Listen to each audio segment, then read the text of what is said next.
Yo, yo, you boys and girls, good morning, good morning. How are we all doing? I know, I'm late. I know, my schedule at the moment is basically non-existent. I apologise.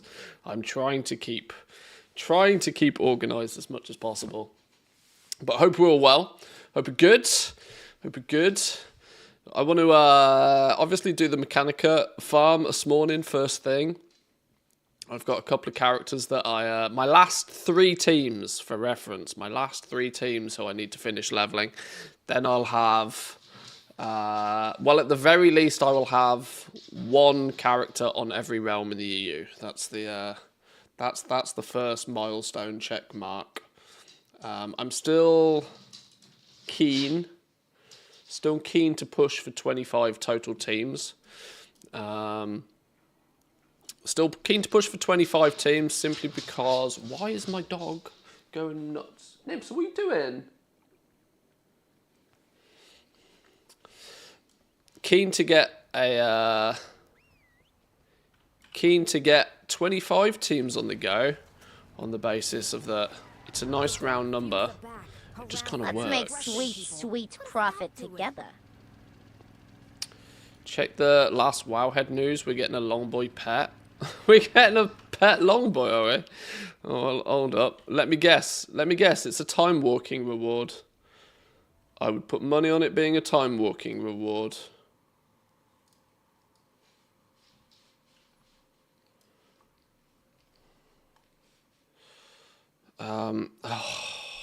Against my best interests. Hang on. I need to flip in, renew my premium settings with Wowhead. No, allow me to pay $9 a year. That one. PayPal, go.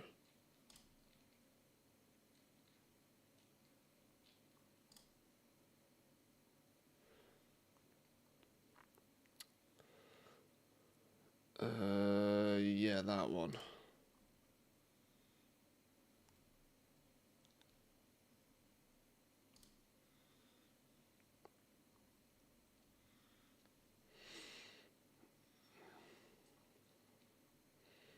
Thinking about it.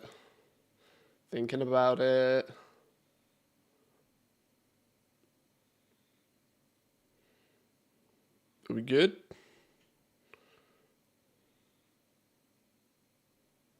Things don't appear to be working at the moment. Fucking genius.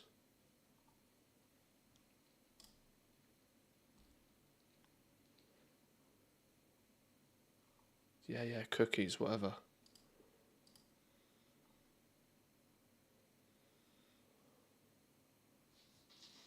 Fuck's sake.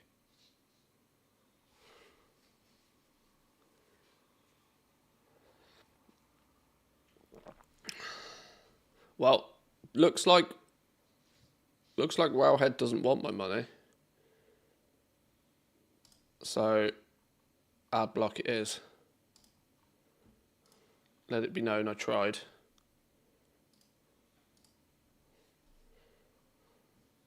Okay, right, let's go again. Tried. Happy Pizza Day. And Chalida, thank you very much for the 22, by the way. Good morning. Welcome in.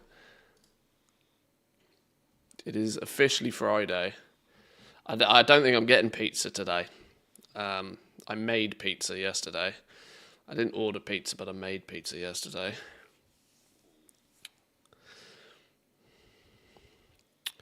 New battle pet from the Battle of Azeroth, Time Walking, the Baby Brutosaur and the Mini Harvester. One of the additions of patch 11.17 is that Battle for Azeroth dungeons are being added to the Time Walking rotation, alongside many other Time Walking changes that we will talk about. Flotsam Harvester, Lil Dazty, kind of a runty looking Brutosaur. Why is he not green? Make him green, motherfuckers. Make him green. Making your own pizza doesn't count against the weekly pizza allowance. I like that thinking. Well, we are getting ourselves a little long boy. A short boy. We need a short boy.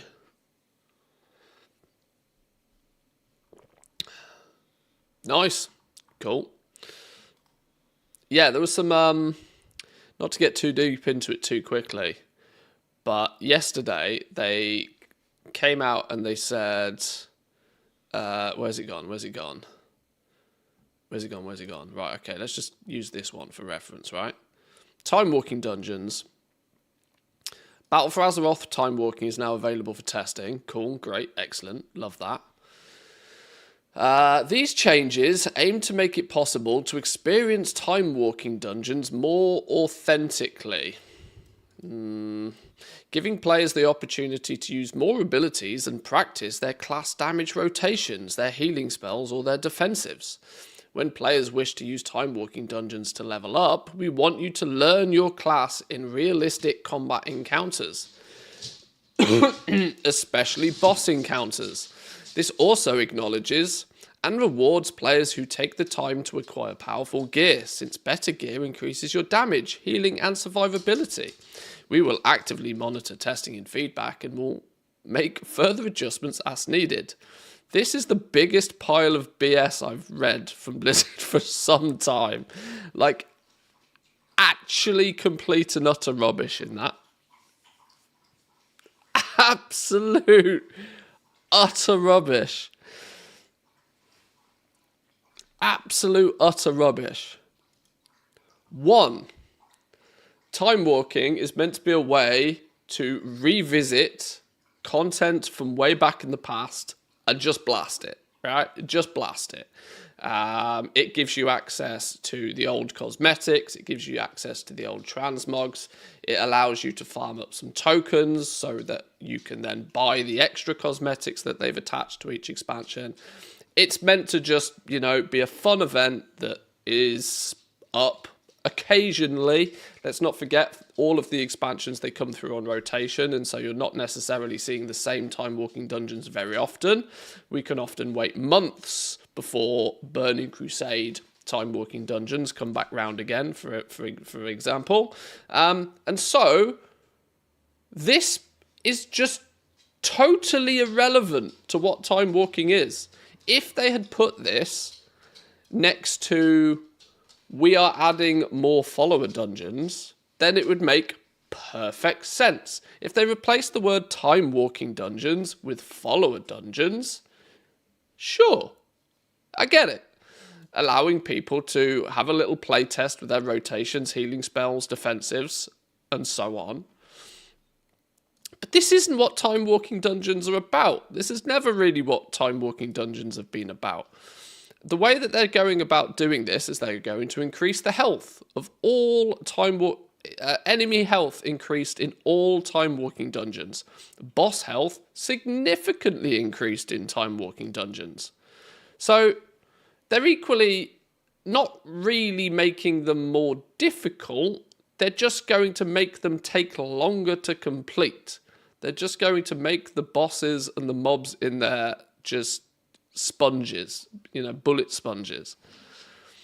Sure. So what's the need for making Time Walking Dungeons to take a lot longer then? Fishy, right? We'll get to that in a minute. They've adjusted the difficulty scaling via following changes. This makes absolutely no sense. Listen to this carefully, right?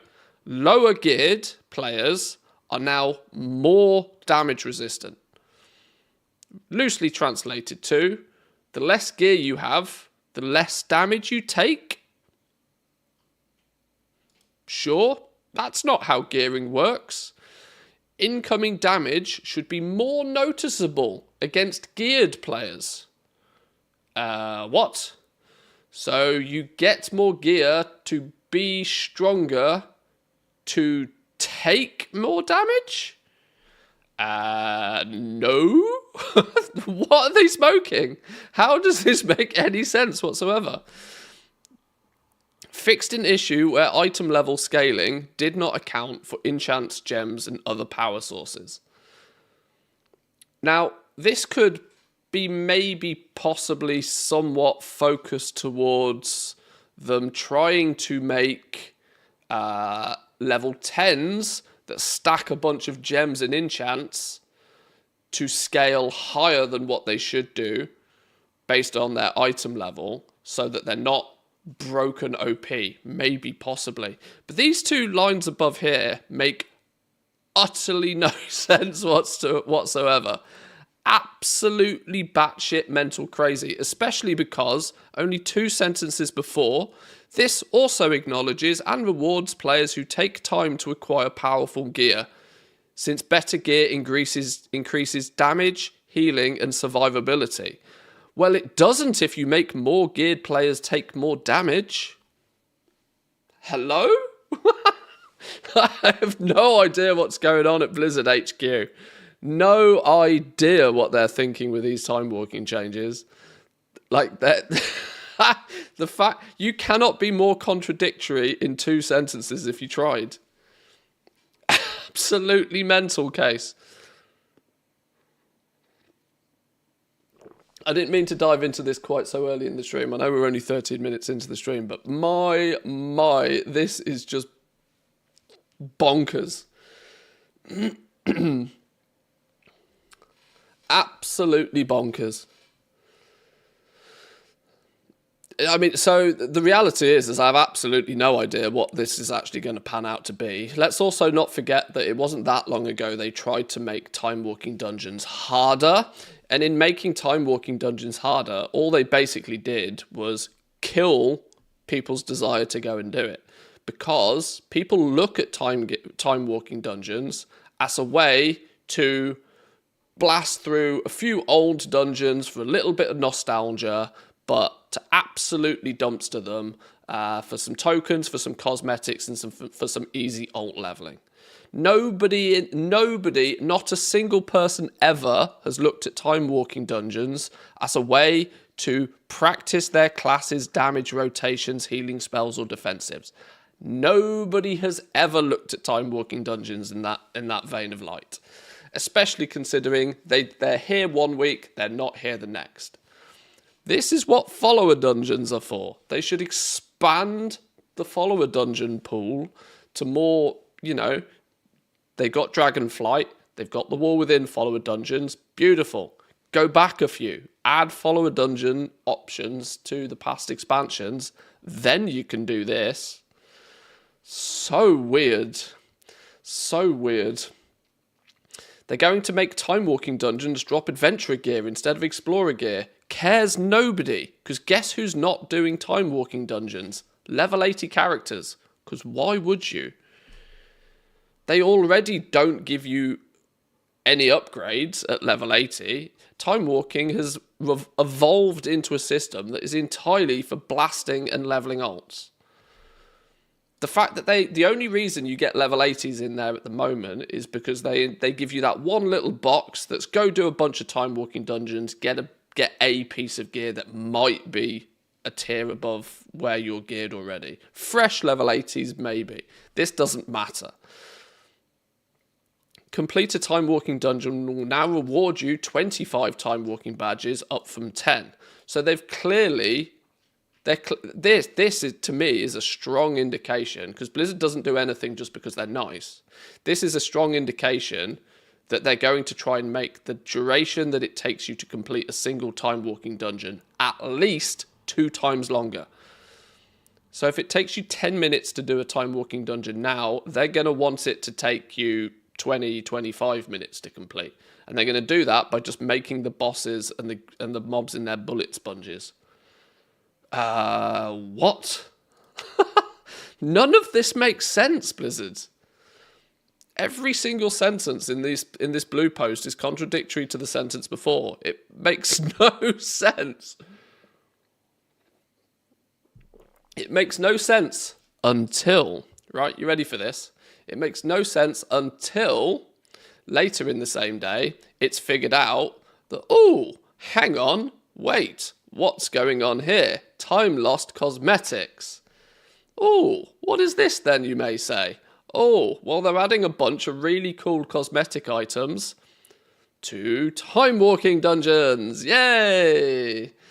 The time lost world breaker will most likely be sold during the Cataclysm time walking week. Warlords of Draenor time walking week for the Shadow Moon one. They're putting a bunch of really cool transmogs in there to incentivize, that's the carrot on the stick. Please go do these time walking dungeons that we've made take longer for more engagement, please. On top of, obviously, all of the other stuff that they've put in. Oh boy, Blizzard. Sometimes you make absolutely broken decisions. Absolutely mental case broken decisions. And it doesn't take a genius to read through the thin veil of what's going on here. So it'll be interesting to see what the general consensus is to this. But even from somebody, luckily, obviously, English is my native language. And so, you know, I can pick apart the grammar and the wording used here. But even if English is not your native language, you'll read this and go, fuck off, that makes no sense. Lower geared players take less damage. Higher geared players take more damage.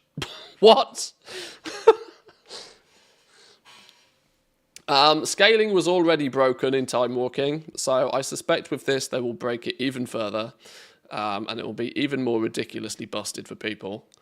And I have absolutely no idea why they are... Yeah, new Twink meta. Take off all your gear. Take off all your gear. Take 0 damage. Do you dare check the comments? I'm not sure I've got enough caffeine in my system for comments. Is there any comments on this? Oh my god, there is. Time walking was already too hard. Blizzard? Oh, that's got to be a meme. I know people are going to say fun detected, but time walking dungeons were literally just a walking simulator where you press 4 buttons on the boss and they implode. Yes, it's kind of half the point of time walking dungeons. To allow you to revisit a dungeon from the past for collection and nostalgia purposes.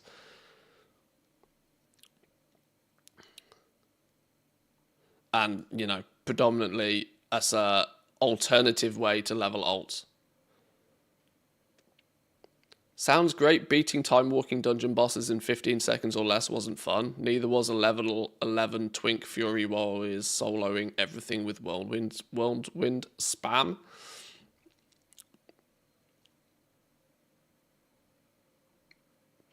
This is a take that really confuses me. This take massively confuses me. You are getting a free boost. What's your problem? This so confuses me. I don't get it. I would already say that for the purpose of like gearing through time walking, yes, it's already far too fast, but I have that issue. That's more of a generalized issue for the purpose of like leveling full stop. That you level faster than you can perceivably gear up. And so as you gear up, and I guess you could say that when the level 11 Twink Fury Warriors complete your dungeon for you in 3 minutes flat, then you level up 3 levels, but you haven't gained enough gear out of it. So then when you go into your next time walking dungeon without a level 11 Twink and actually have to try and do some damage, you can't because your item level is about 500 less than what it should be. But that's not because of the level 11 Twink. That's because the leveling process is far too fast for the amount of gear that you get whilst you do it. You're getting a free boost fundamentally at the end of the day. Don't mind them making them harder, but please increase the XP too to make it similarly efficient. They haven't said they're making them harder. This is the weird thing. They're not making them harder. If you actually read the patch notes in detail, they're not making stuff hit you harder unless you've got more gear, that is, which is backwards. They're just adding more health to everything in them. They're scaling the health of everything to make them bullet sponges. They're not going to hit you, you know, they're not going to be any more difficult to complete. They're just going to take longer. So in that regards, yeah, if they're going to make them take longer, they should also increase the XP, in my opinion. I think this is probably true. Yeah, practice class damage rotation. Also, 1 button rotation. It's so funny. It's so funny.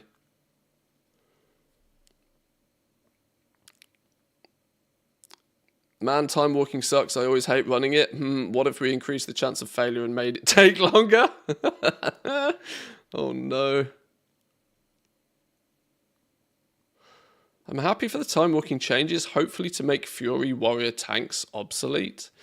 Anytime I'd walk into a dungeon for a super fast warrior would just one-shot mobs and be so far into the dungeon that you don't even get the mob XP.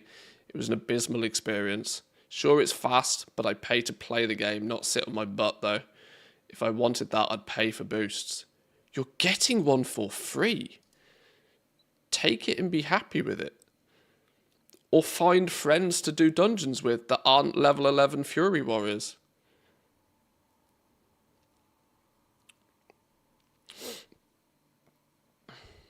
I don't know. It's odd. It's odd. Not all people like dumpstering on mobs. For me, that's really boring. For example, I didn't like the late stage of Panda Remix. It was too boring for me. But if that, you know, I entirely get that concept. But time walking fundamentally, that's kind of what it's for.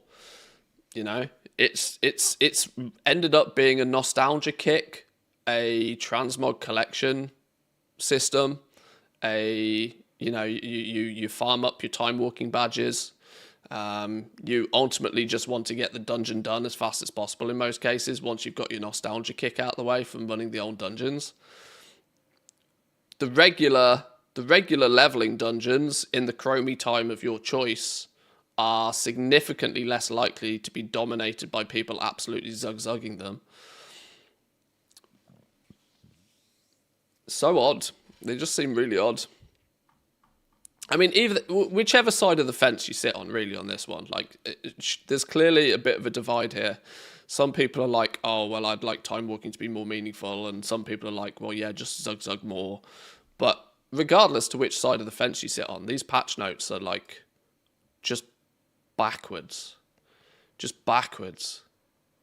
Lower geared players take less damage.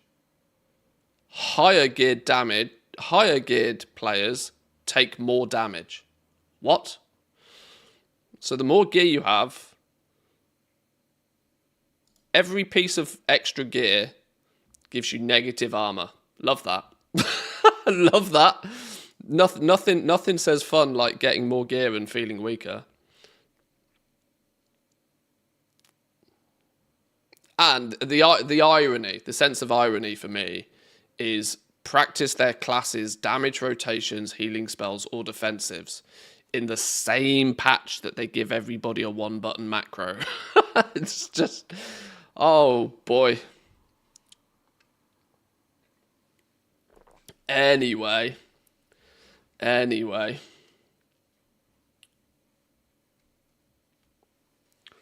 Can't help but feel this change is coming because somebody suggested Time Walking Plus for increased difficulty and got laughed at in the meeting.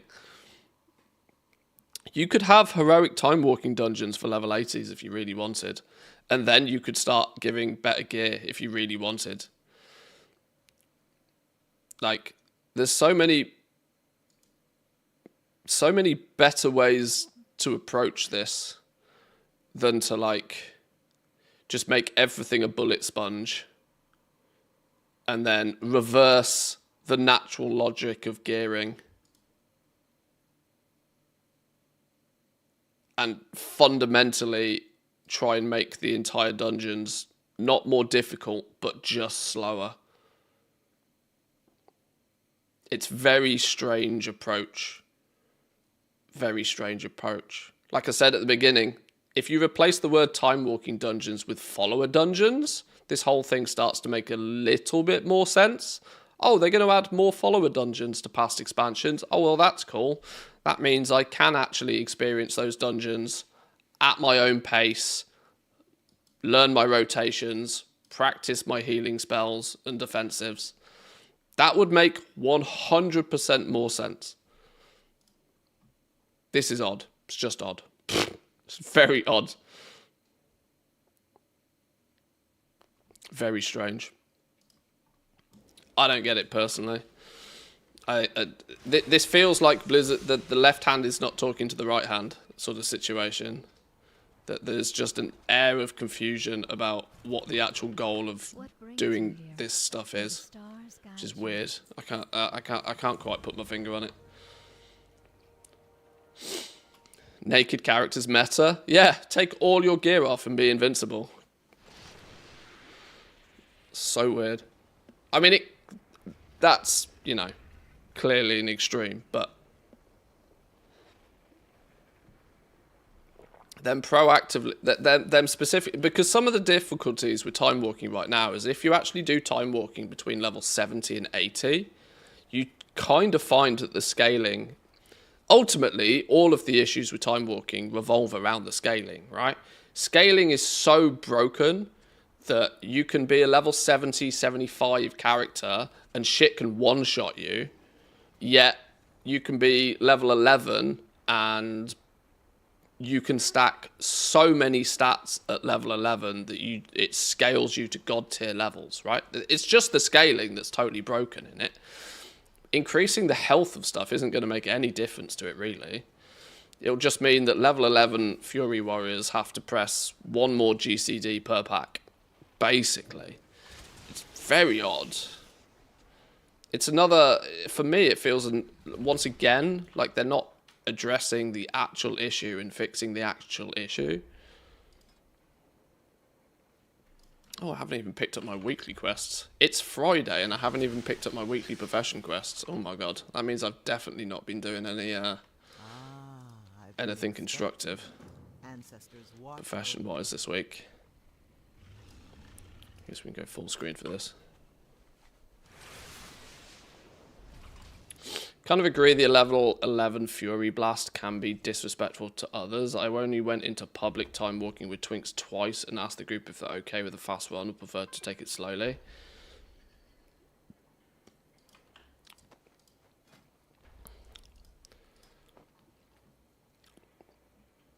I don't know. You're like... it just seems backwards. It seems backwards logic because you've all signed up for a public group. It seems so strange to me that the concept of doing the content slower should be the preferred method. It should be your prerogative to be able to do the content at the speed the majority of the other people can, right? Like, you're signing up for random grouping here. You know, if which means you go with what you should realistically go with the majority, right? And the majority are probably going to want to complete that dungeon at a faster pace. Sure, you can go in and out. I mean, to be fair, the level 11 Twinks are running a flipping risk by doing public stuff anyway, on the basis of that they're going to be XP locked in order to do it. You know, there's shenanigans at play there in the first place, but it's still weird that you should be expectant if you're signing up for a random grouping activity that faster will always trump slower. What the hell? A malleable band? Interesting. Thank you for craft max quality, please. I mean, you've provided quality 3 crushed gemstones, so even for the...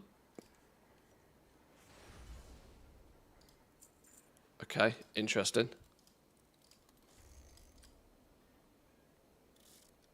What are we missing?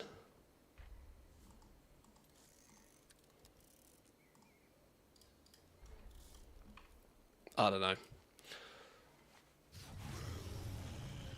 Playing the game is the goal, I think, not getting a boost.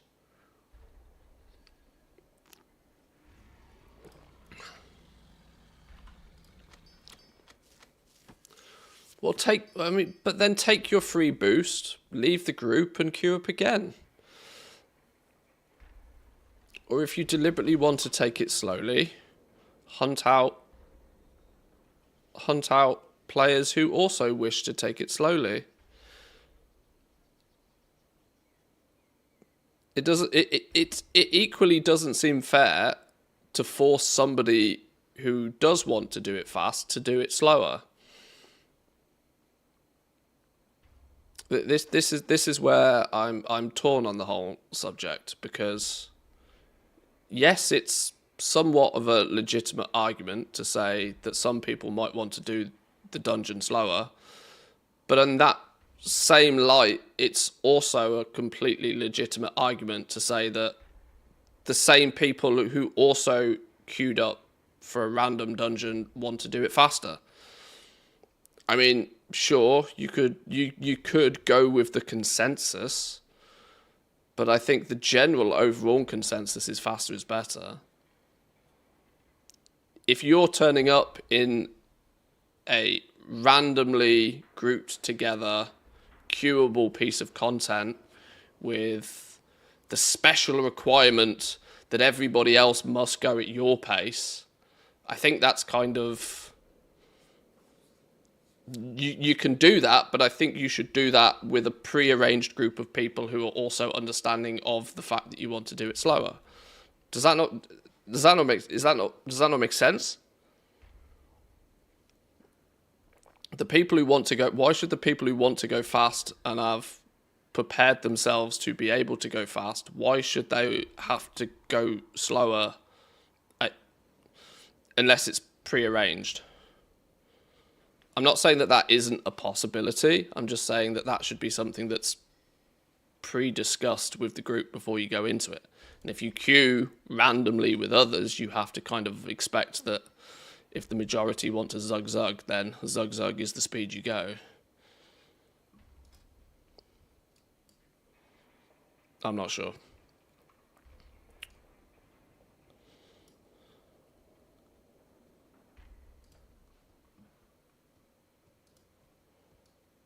Whoa, it's fast. Let's put you down here.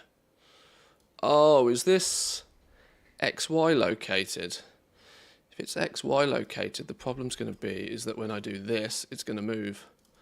Oh no, because I've cleverly kept it at the same aspect ratio. Okay, fine. Woo, if you're lurking, by the way, thank you for the heads up on this little magic button.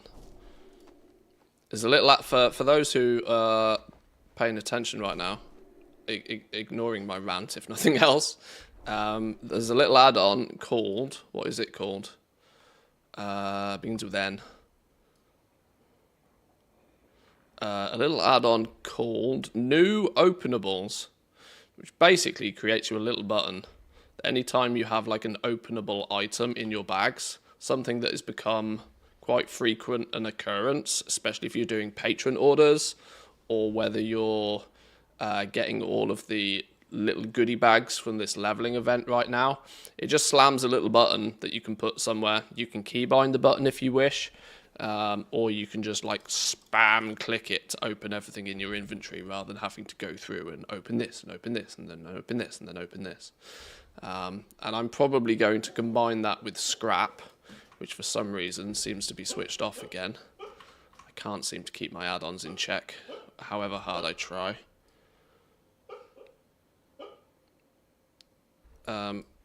Now, this is where I need to understand the colouring of this. I don't see that being any reason why I would ever not want scrap on. It's very lightweight, just be on all of my characters.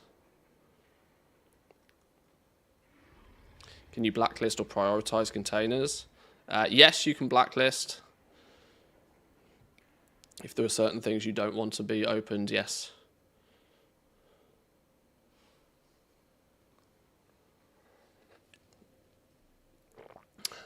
A more reasonable pace, I would say, current time walking is just too fast. Maybe there is a happy medium to hit somewhere, and maybe that is what they're attempting to do by making everything a little bit more bullet spongy, is not to increase the difficulty, but just to, even if there are zug-zuggers in there, to slow it down. Maybe that is to try and find a middle ground, possibly.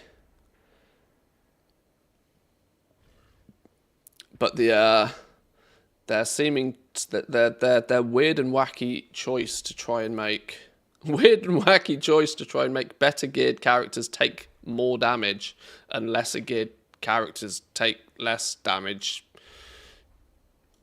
is a reverse of how my brain believes gear should work in the game, but either way.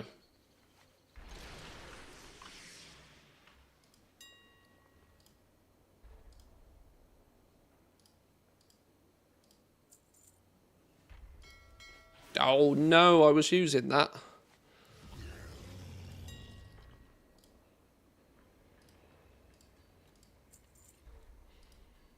Blasphemite, 60 gold each now. Oh my. How the mighty do fall.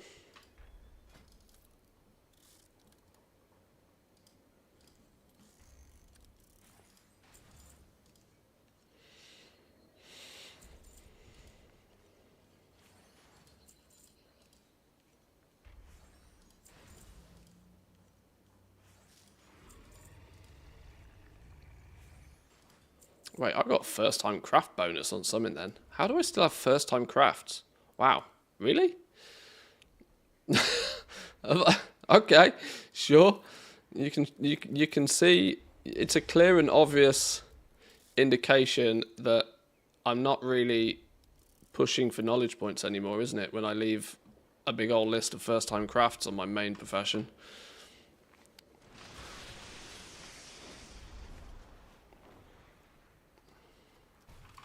I think, as you say, the people that really want a slow and learning experience can make the group themselves, but at the same time, that should be applied to a godlike twink that is purpose-built to be many times stronger than a normal geared person. If they want a speedrun, you can make your own group.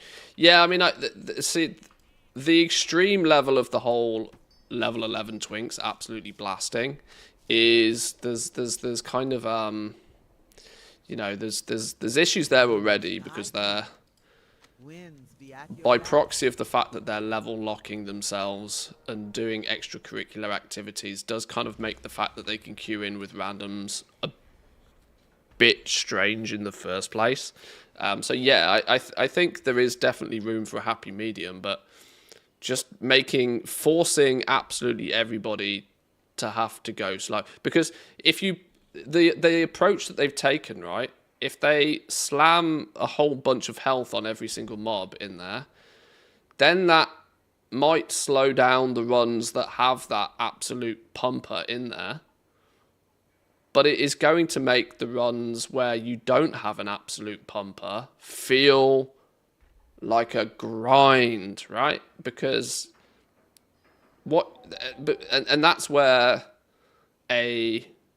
that's where the band-aid of just making everything have more health is problematic. Because then when you don't have that godlike twink in there, it makes the run exponentially slower for groups that don't have a twink in it.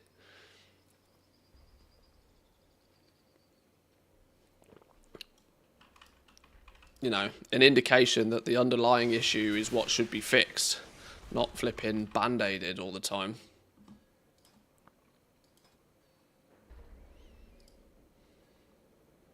Ha!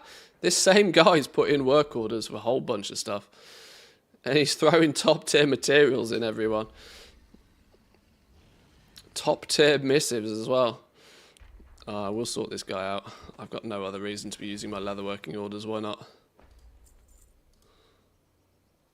Mr. Oost, enjoy your gear.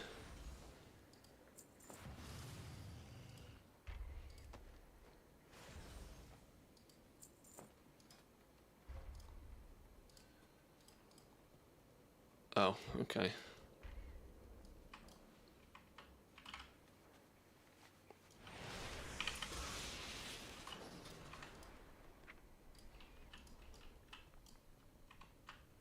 Oh, wait, okay.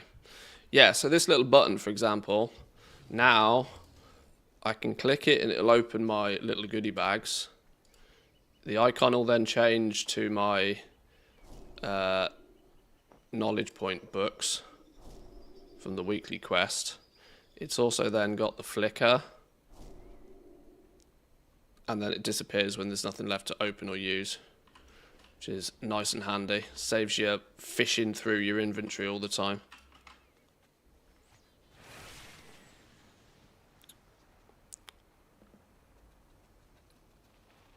Are we getting to the point in the season where it's safe to buy up a bunch of cheap materials and wait until season 3? I don't know. It's a very good question. I have not really thought about that in much detail yet. But, yeah, we probably are nearing that point. We probably are bottoming out on a lot of stuff. Or at least getting close to it. There's a good chance that... I mean, there probably is still room to go down before things start going up.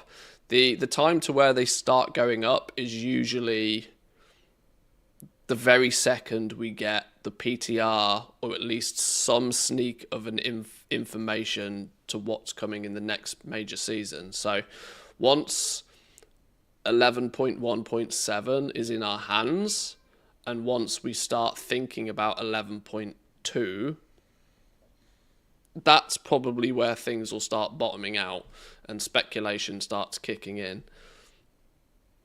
So it's probably a good idea to start maybe keeping your eyes on the prices of things, but I wouldn't necessarily say it's time to start buying stuff yet. Not just yet. But at the end of the day, you do you. You do you. If you want to start buying up a bunch of stuff, you do you. I just don't think it's quite that time yet.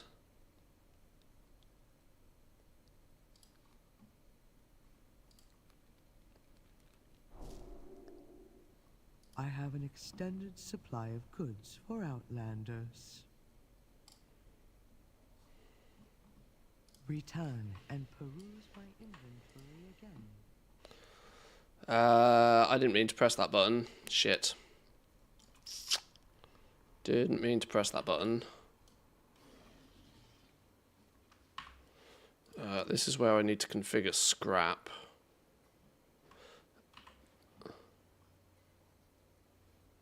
We need to start scrapping these things. Have I got too many add-ons? The answer is yes.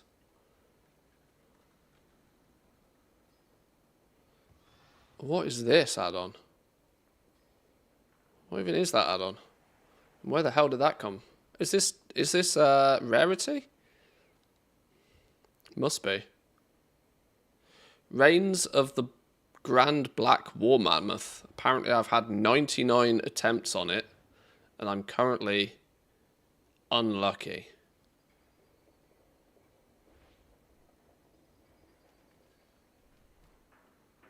Experiment 12B from Dragon Soul. I would be lucky to get it right now. What the hell is this add-on? And how have I never seen this before?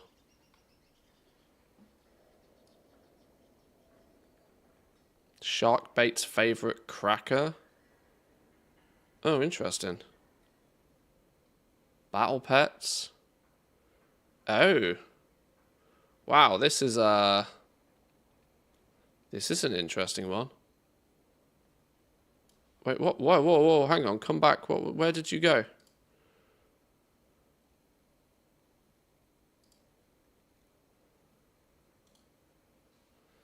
Where was that one that had a massive market value? No, come back. How do I get... What is that? Give me rarity. Let me see that again.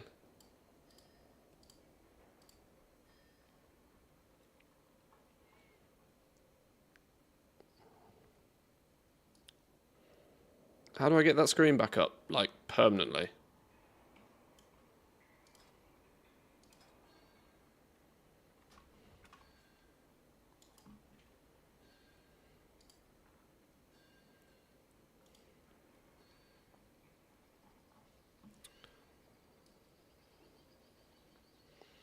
What in the world has got a market value of 5 million? An armored vault bot. How is the market price for this pet 5 million gold on my realm? Regional sale average of 23k. How is it 5 million on Draenor? I don't even know what it is.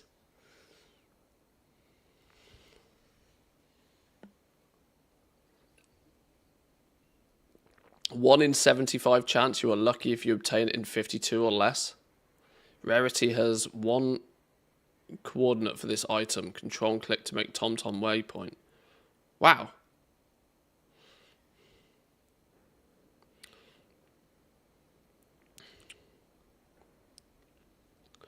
Sharkbait's favourite cracker. Does it even exist? I clearly don't do anywhere near enough rare farming, but this is a really cool little add-on. Or a feature within an add-on. I obviously knew about the rarity add-on because I've got it, but I 100% didn't realise it had this list, which is cool. Goes into all toys and all sorts of stuff. Malfunctioning mech suit. Bind on pickup starts a quest. Usually requires a group of around 5 players. Drops from a boss during a group. Oh, in the stone vault. 1 in 200 chance. Cool.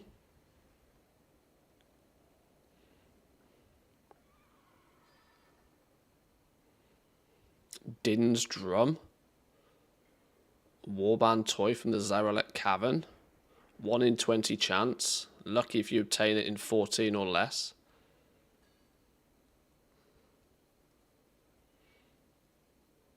$183,000 market price apparently. 56k on the regional sale average though, holy. Huh. Alright, well that's a squirrel to explore at some point. Not one that I... Wait, where's this? What's this up here now? Where did you come from? Can you track shit? Oh god, hang on. Whoa. We're squirreling hard right now. Oh, so I can click on that and it give... how do I... Can I tag ones to track?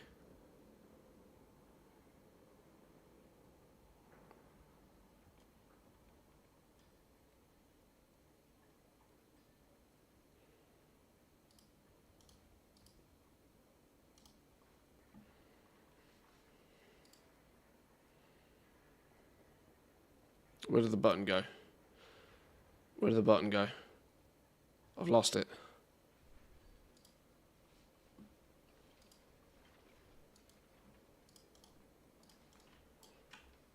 So how do we control what this does? Rarity. General.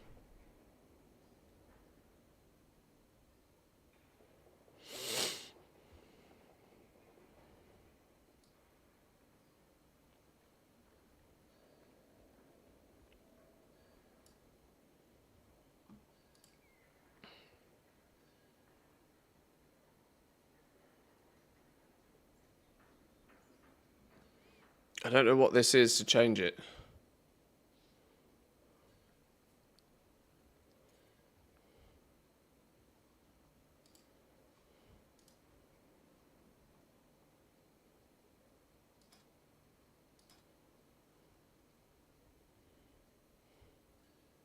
I don't know. Maybe I'll figure that out another day. It seems like I can move that, but it doesn't seem like I can do anything with it. Other than make it go away.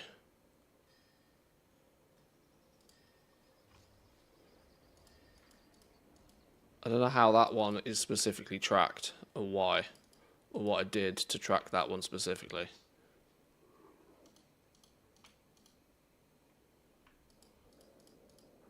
Shift doesn't do anything, Alt doesn't do anything. Yeah, I've no idea how Moonmun's head is for some reason tracked. I don't know how to untrack it.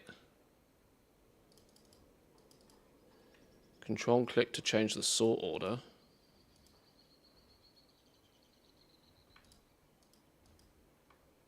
Whatever. Anyway, distractions aside. Let's go kill some rares. Have I got my other half of the spark? I haven't. Oh, I've just realised. Do I need to do an 11? I do. Let's quickly do a random 11. I think it tracks your last attempted item. Oh, is that what it does? Okay.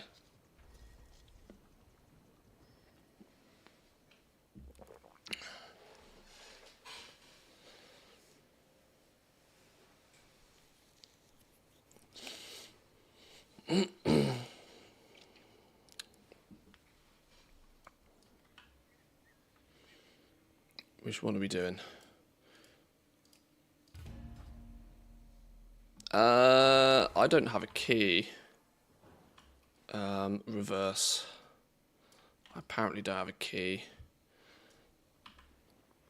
Do I need a key? I'm here now.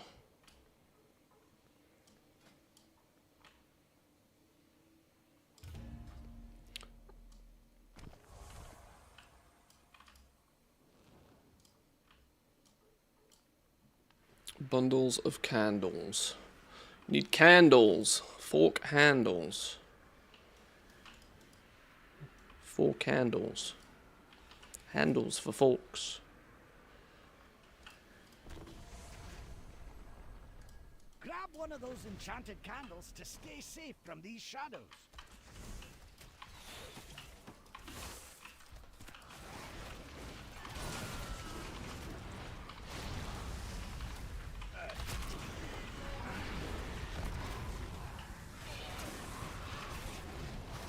Right.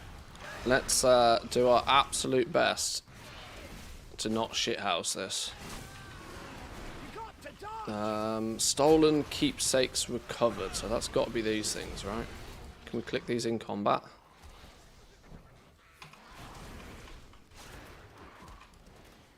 Yep, there we go. 1. 1 down, 10 to go.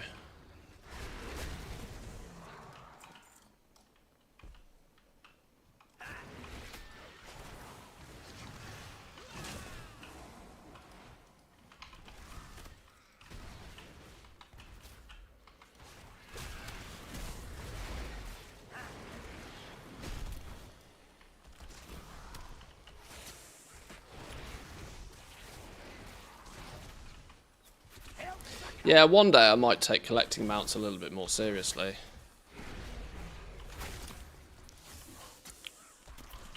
But there's also... I might try and hunt down, like, relatively unique mounts.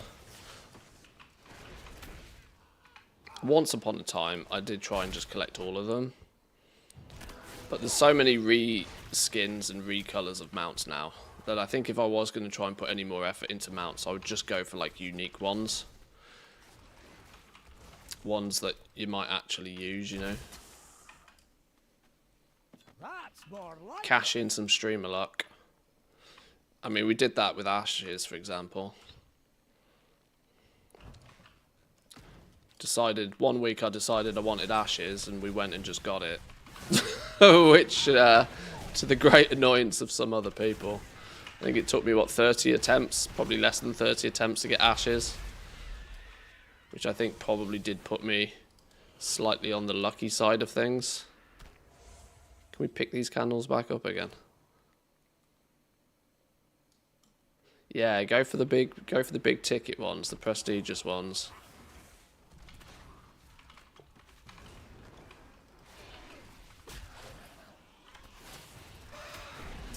With the number of characters you have available to you now, you can do that for every mount in the game, and honestly, I see no reason not to. Just go and get it. Yeah, I mean, when you can throw 100 attempts at something within a single week, it's even a 1% drop chance. You stand the good ability to quite literally just go and get it.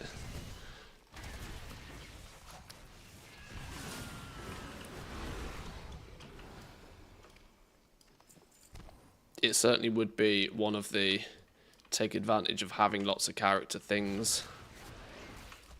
Probably one aspect that slows some creators down is that they might only have 10 attempts at a 1% each week, and so even if luck is on their side, it could take them 10 weeks. We could just go get it.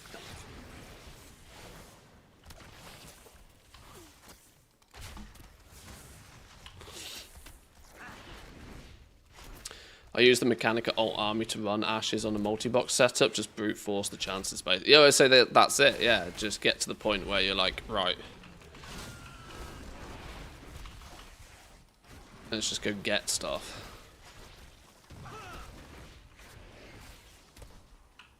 Mount farm is a good downtime activity. It is a very good downtime activity. But one thing I want to get a little bit more into in downtime, as odd as it sounds, is just not playing WoW. I like to find opportunities where we can just straight up go and play other games.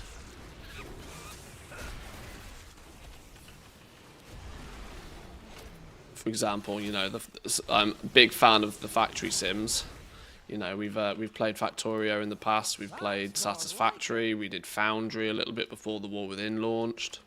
You know, we've a few times we've just found some downtime in WoW and been able to go just pick up something else and play it for a while. Yeah, obviously 2 Point Museum, for example. I was half thinking we'd play that a little bit today, but I'm quite elbow deep in an adventure in WoW at the moment. So I wanted to put more, Hang in there. I wanted to keep, oh hello, we're about to die. Let's not do that. I wanted to keep focus on WoW for the moment.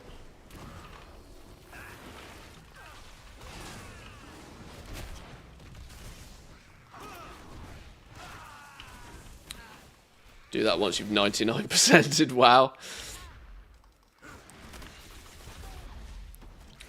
I've been playing the game for 20 years, and I'm not even halfway to 99%ing WoW, so I would like to play another game before I'm 60, if I'm honest.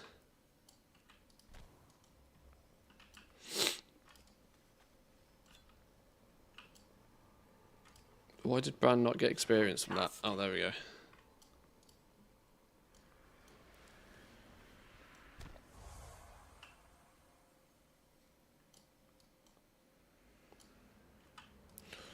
Although, if we ever want to get back to the dizzy heights of goal making, I am going to have to configure more strategic ways to do clever things with all of these alts and all of these accounts.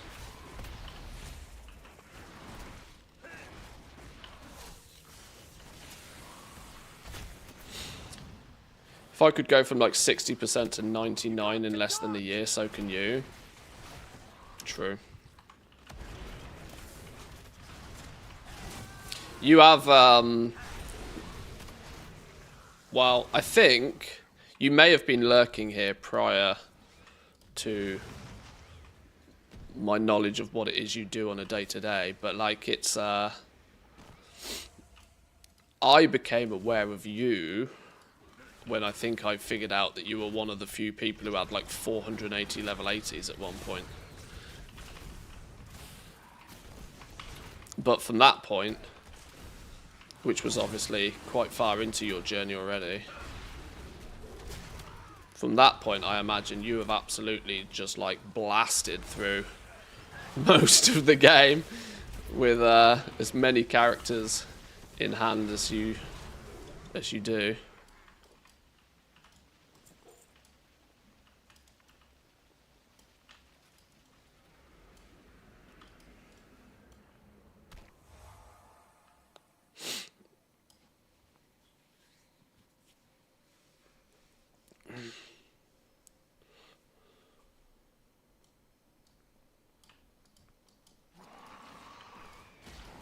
Right, this is risky because I've pulled off the flipping zone.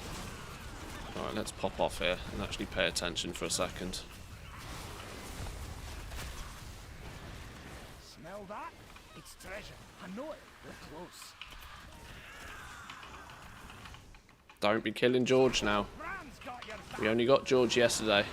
George is too young to die.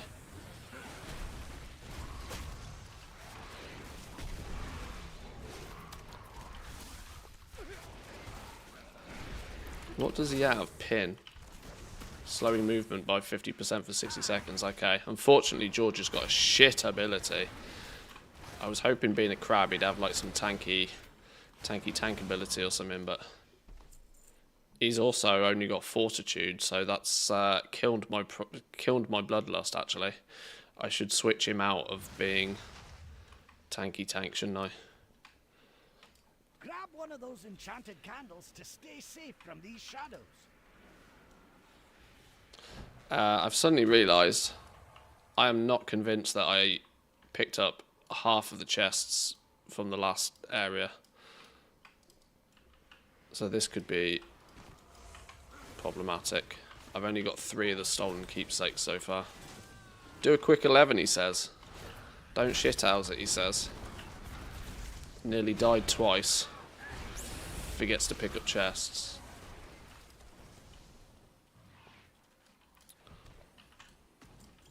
This is why caffeine is non-optional.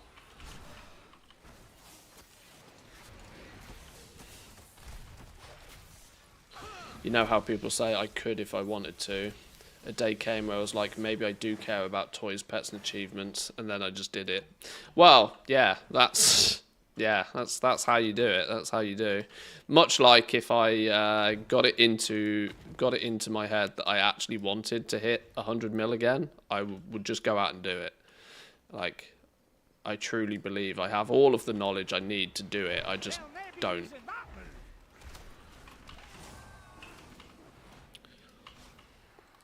I'm pretty sure if I put my mind to it, I could take 10, 20, 30 million of the gold I already have and turn it into 300 million within a few months. But it would mean that I would dedicate myself to doing that and doing basically nothing else in the game. And I'm not entirely sure how I would also make that on a day-by-day basis interesting. You killed George, you absolute nasty pasty.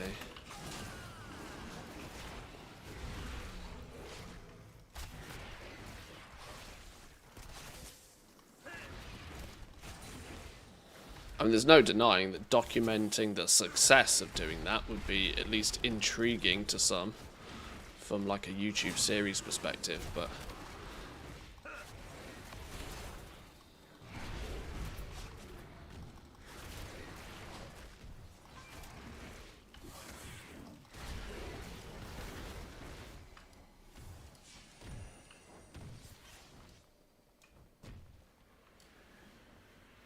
right. Is that all of the boxes? 3 in here.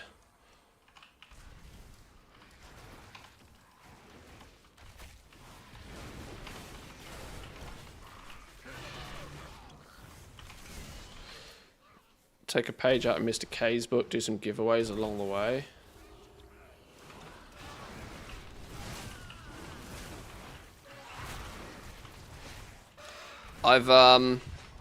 Yeah, I mean, obviously his generosity with his gold is very admirable. I mean, what, he probably gave away 15 million gold yesterday, didn't he? I think when it comes to giveaways, I don't know how to say this without it. Like, this is not a shot, right? Please make this be very aware, especially if Mr. Kachak is listening. I know he was lurking earlier. This is not a shot, but I don't really want people to be lurking just because they're here for a giveaway, if you know what I mean.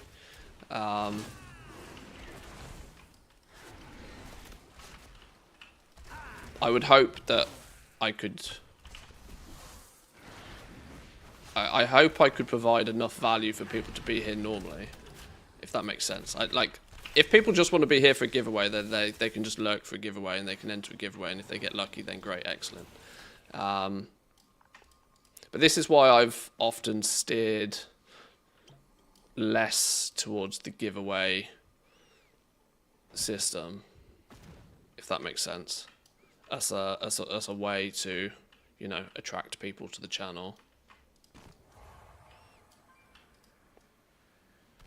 It's not that I'm Scrooge McDucking. I mean, from a purely marketing perspective, there is a reason why it works, right? people are more likely to get vested in your interest if they're lurking for a giveaway at some point, but yeah. Oh yeah, there's a good point. He's probably on his way to London, isn't he?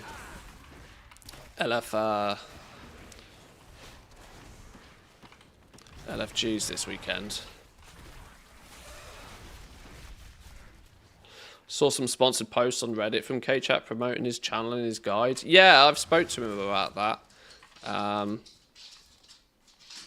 I spoke to him in quite detail about that, actually. I'm not going to lie, I was very, very tempted at the beginning of the expansion to do something similar myself. I just didn't pull the trigger. Oh my god, nearly died. I'm somewhat surprised. One thing I've always said, and this is where K-Chak is doing incredibly well for himself, is that being a small content creator and goal making and goblin stuff is always going to put you in the category of small content creator. You have to do something extracurricular in order to make sure that you can facilitate doing it. Now, I, over the last few years, have been super lucky that I have some absolutely fantastic support on Patreon. And the Patreon it's no secret, the Patreon fundamentally allows me to continue doing this. If I was just reliant on YouTube and Twitch revenue, then it probably would not be sustainable for very long. Because you're always going to sit, even if you sit with a couple of hundred viewers on Twitch, even if you get like 10,000 views on YouTube a day on a new video or something, say, ad revenue alone is always going to be difficult to amass enough for it to be possible for you to continue doing it. And so K-Chak has obviously now been able to similarly replicate something that draws people into his Patreon very effectively, and that is going to very quickly snowball him to be able to comfortably do this for a continuous period of time. Even last expansion, for example, a lot of people might remember that K-Chak was doing guides and stuff and really pushing and promoting quite aggressively at the beginning of Dragonflight, and then he seemingly disappeared for 6 months. And this was based upon the fact that shortly after an expansion launch, the natural hype and the natural ad revenue from just straight views and stuff on Twitch and YouTube dries up really quick. And obviously he was still doing his nurse thing back then. And that it gets very difficult in the off-season to continuously do this without diversifying your revenue streams. But K-Chak's already doing very, very well. He's pushing his Patreon well. His cheat sheet is very, very solid. Very, very solid.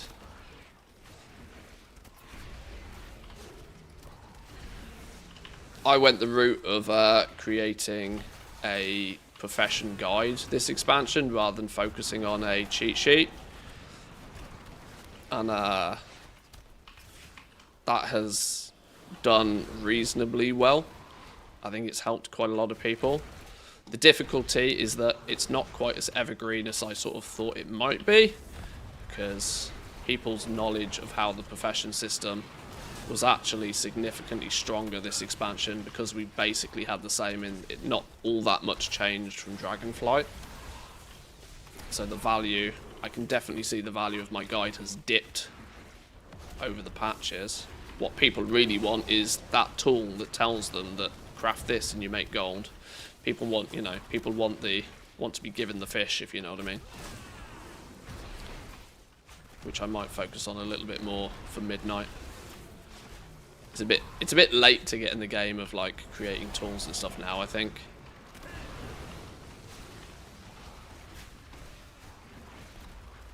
I don't know. I don't even know if I should be talking about all of this.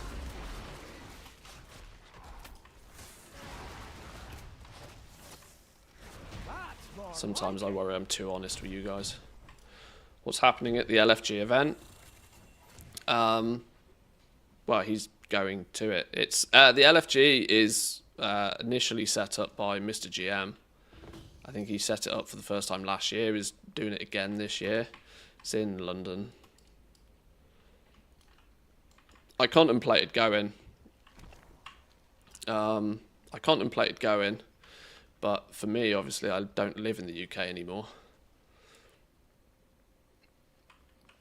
That it would have meant flights, hotels, a whole bunch of stuff during a period of time where I have to be slightly careful with IRL expenditure. I was fully aware that I needed some upgrades to the PC and the setup this year, which I must admit came slightly at the expense of going to LFG. But that was a decision that would be an investment for the next few years.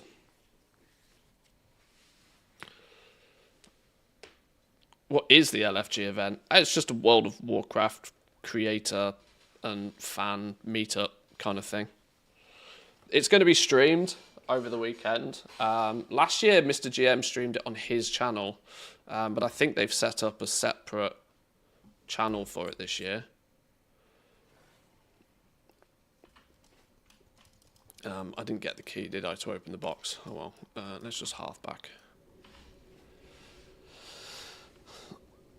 Plenty of us in the UK have spare rooms you could use and airbeds. Yeah, the reality is if I'd put a little bit more thought into it, yes, I would have just probably teamed up with somebody else to cut the hotel cost and to, you know, minimise the damage in that regard.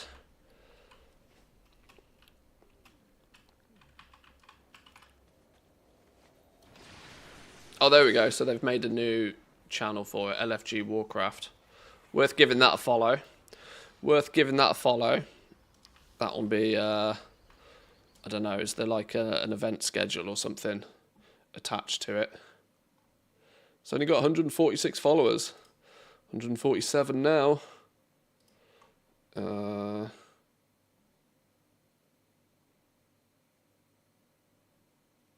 Schedule. Have they uploaded a schedule to it yet? Saturday, 4 p.m. is the streamed community event.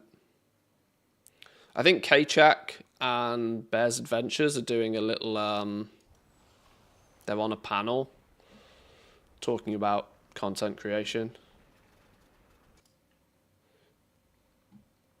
Probably be an interesting watch.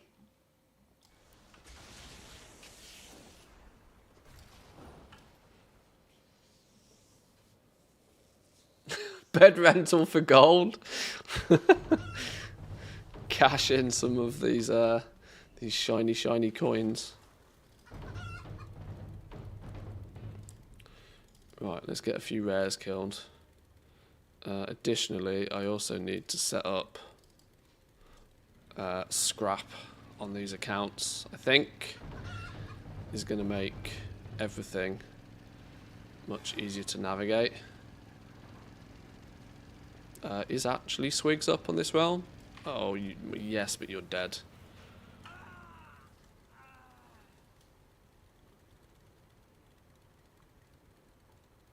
Thwack Nitro Tally. That's a good start.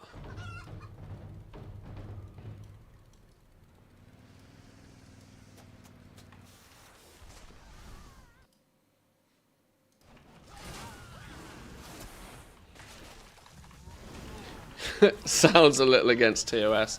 It does kind of sound a little bit like RMT, doesn't it? Just a little bit.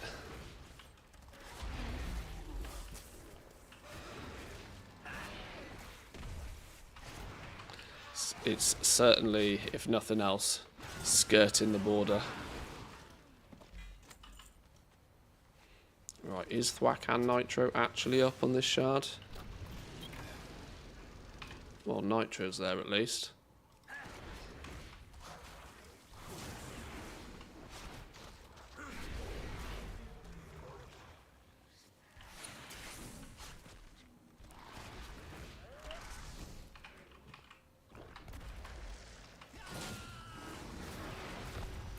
My budget for hotels hasn't really changed in 15 years, and I'm still getting the same or better quality rooms.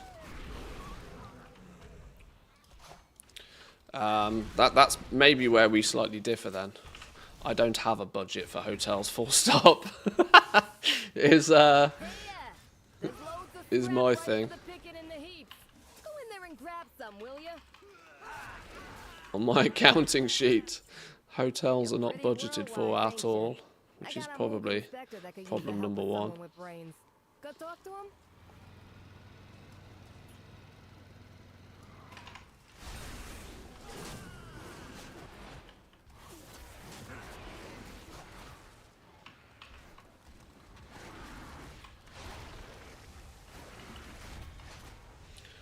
Zero budget is still a budget.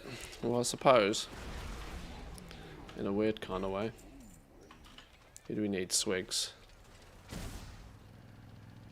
The one we absolutely, definitely don't miss.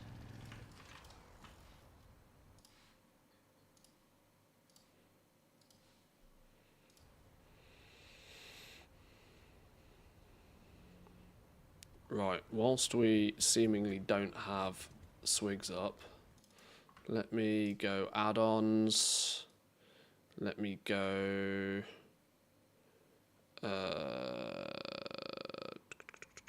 where's it gone? New openables is there. We need to configure that. We also need to make sure that scrap is configured. So let's save that. Save.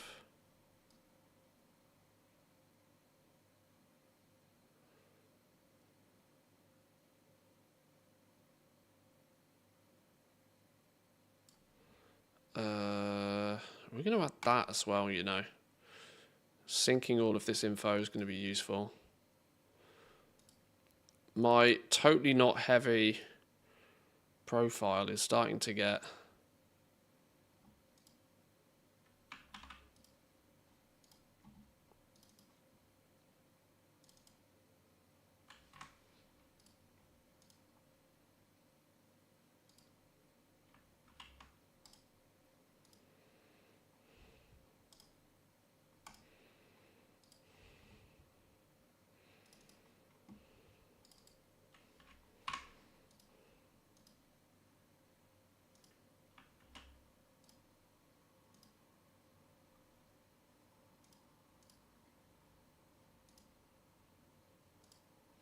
Oh no, hang on. I've balls that up, haven't I?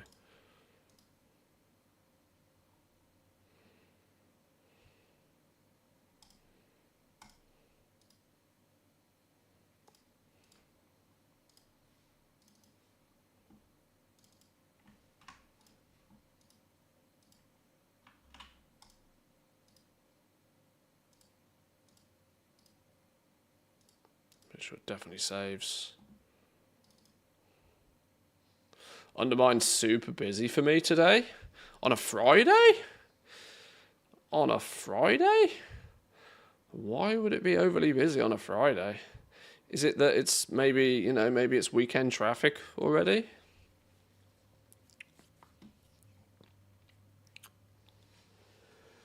Phew, nearly died, oh my god.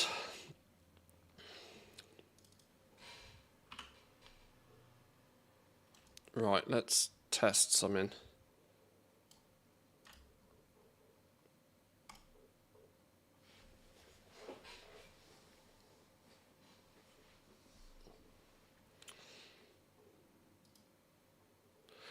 Right, so where did it put this button? Can I move this button? Alt left click to drag it.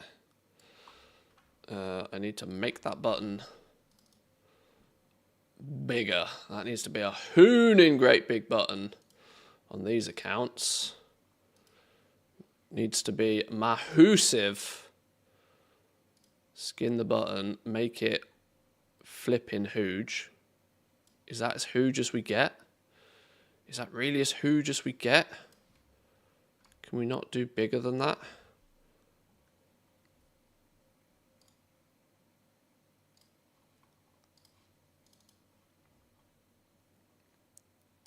It's still reasonably clickable though.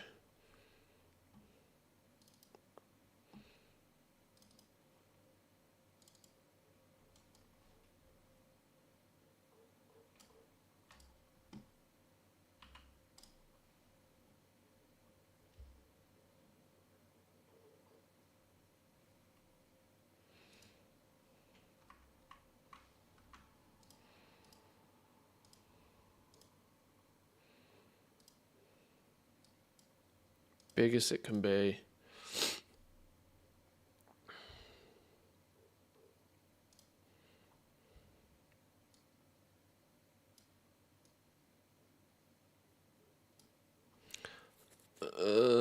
Minus 400.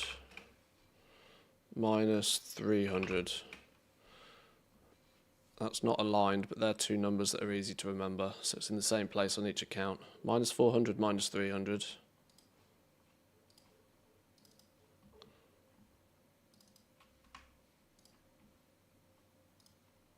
Because OCD reasons. Minus 400, minus 300.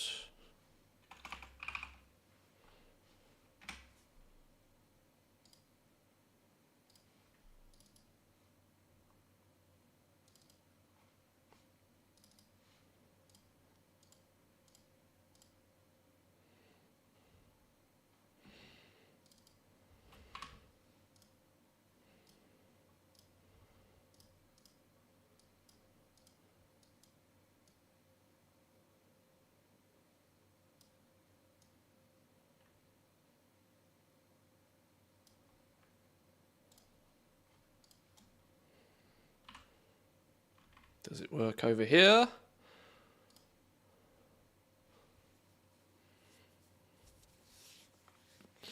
All farming right now, maybe we're stealing them from each other.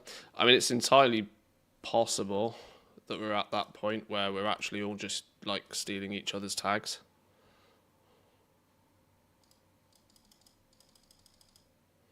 Right, that makes opening those bags much easier on these. So this add-on has already been significantly worth.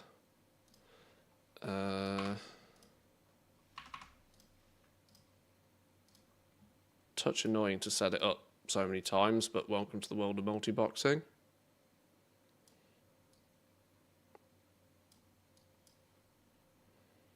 What the hell's miners coffee stacks? Allow buff up to this number of stacks. Oh, minus... Wait, hang on. Minus coffee. That was Warlords of Draenor. Is that how old this add-on is? Holy. Okay. Well, the theory goes, if it works, it works. Right, now we need to start setting up scrap as well, so that we can tag shit. Keybinds. We want the keybot. Oh, where's it? Oh, gold. Oh, gold. Scrap. Toggle item under mouse. That one.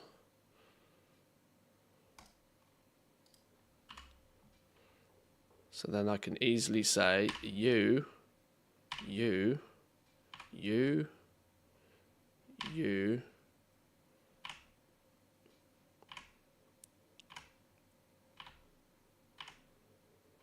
All of these get tagged.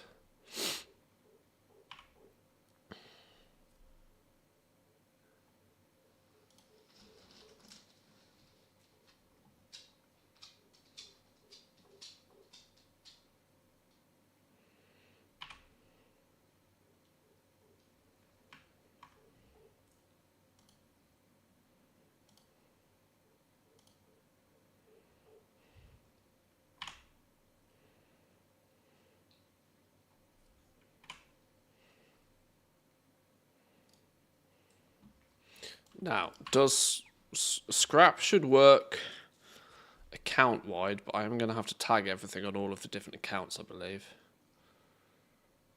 Enable the option to not be character specific in the scrap list, otherwise you're going to have to do this on all of the tunes. That's what was actually my next thought.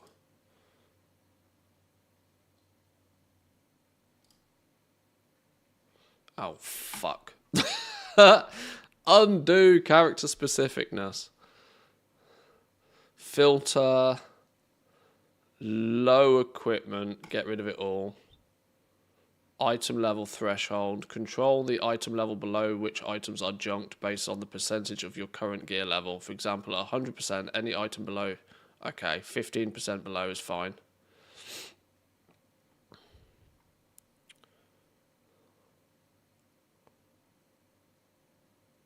No, I don't want automatic optimization because it's going to start doing shit I don't want it to do. Right, okay. So that, I believe, is that one. Let's do scrap options over here. Junk list, character specific, low equipment 15%. Let's make sure the key binding on this account is right. Which is that key. I'm sure I've historically used that key for something else at some point, but whatever.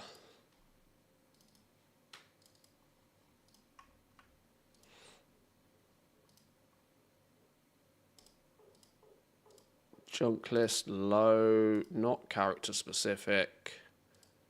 Key binds. That one.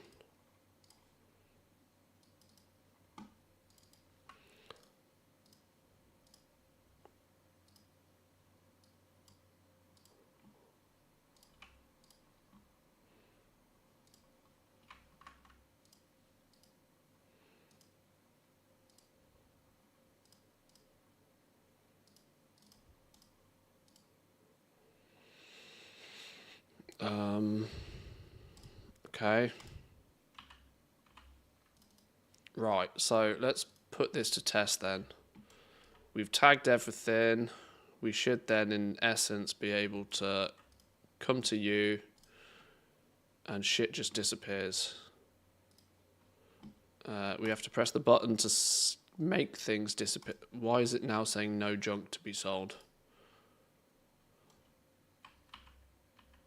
Well, that didn't work, did it?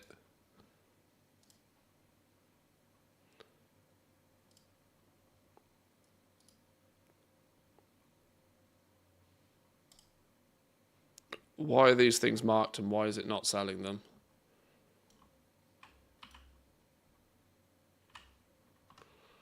Well, that's a cracking start, that, isn't it?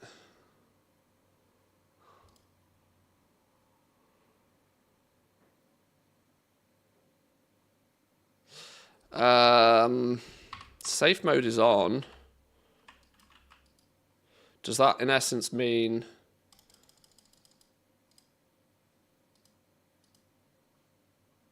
it's not got a list? Maybe these things need...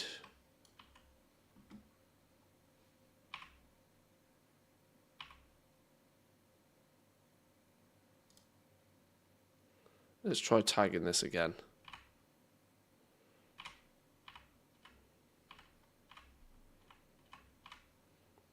Maybe it's because I did it first on character specific mode and then it's gone a bit weird and wacky.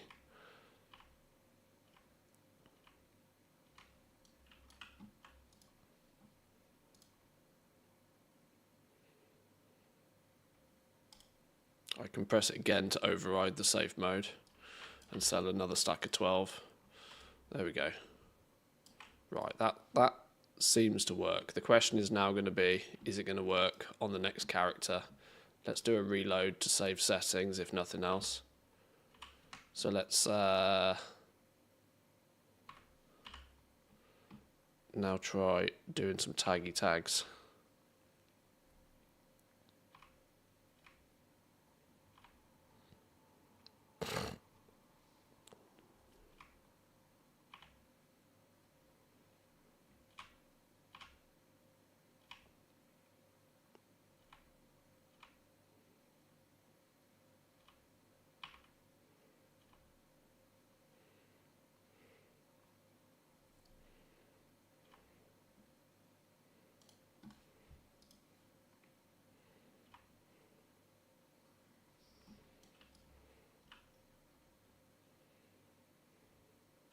Oh, I need swigs, actually.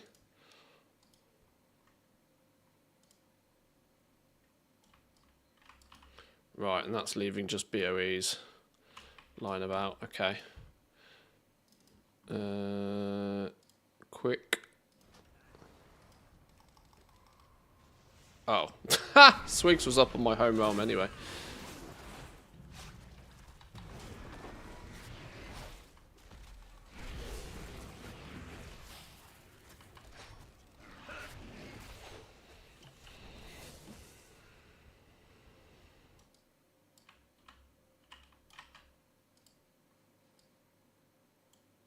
Why is there a gap?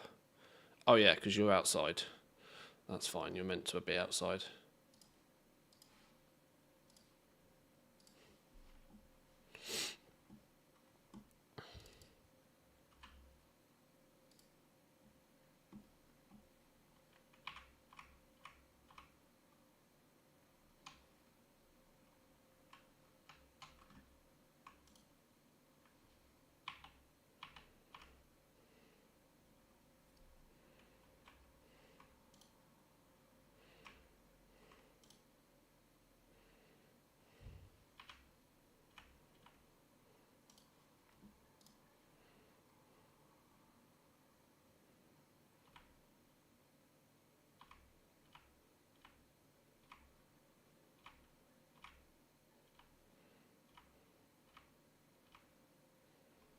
Right, okay. That should nuke everything.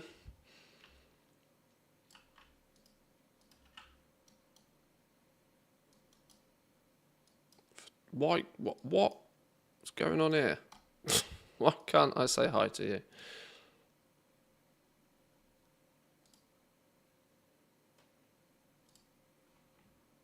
Beautiful. Right. We're working smooth now. This should help keep our inventory clean by just vendoring everything that we don't need on a regular basis. Make it easier to open these stupid bags that we're getting all the time. Few extra little quality of life things working now.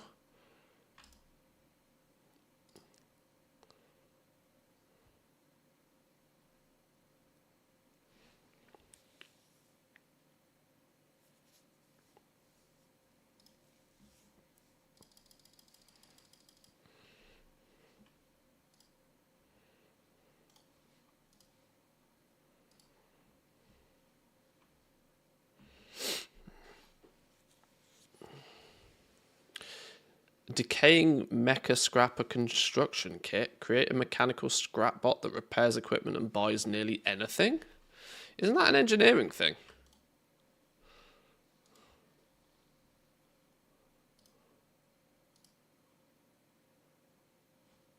Huh. Okay. I don't need single noggin foggers anymore. Grenades, none of that business.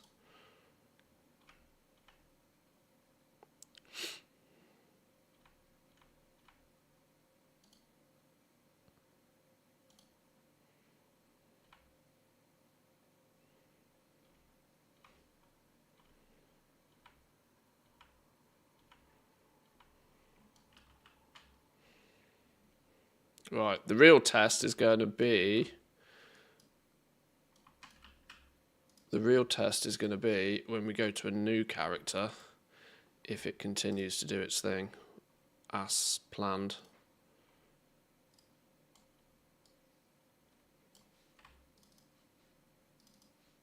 I guess we'll find out now.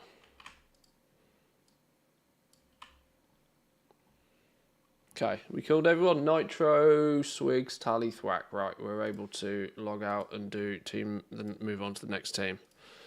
Let's now see if it works properly. Or what I've messed up. Because there'll definitely be something I've messed up.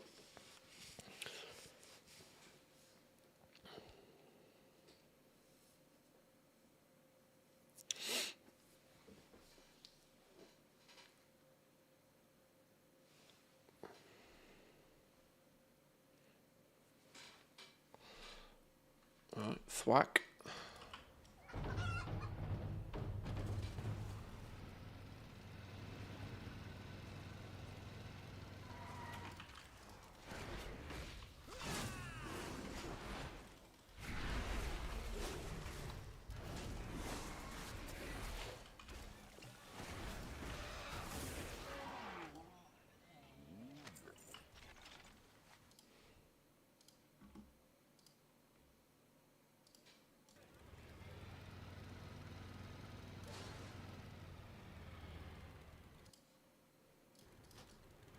Tally's up on this one.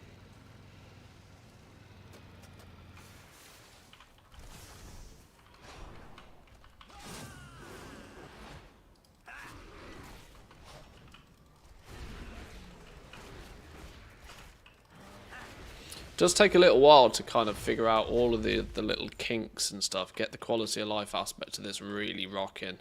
But I think we're getting there now, you know. I think we're starting to get to the point where this system is highly optimized and I'm liking it. You know, the fact that we're starting to get smooth and quick and easy ways to deal with all of the trash and the junk. And next thing will be how and what do I do with all of the BOEs. There's a strong possibility that I'm actually not going to bother doing anything with the BOEs and stuff, that I will just leave them on the characters that get them, and they will themselves be responsible for selling them on their home realms.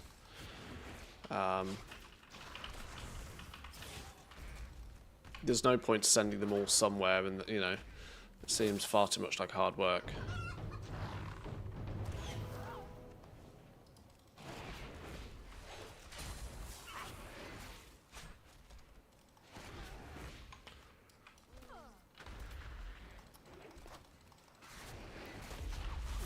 But that's where a catch-all TSM profile might be needed to go alongside this. For example here, boom, Mecha Forged Girdle.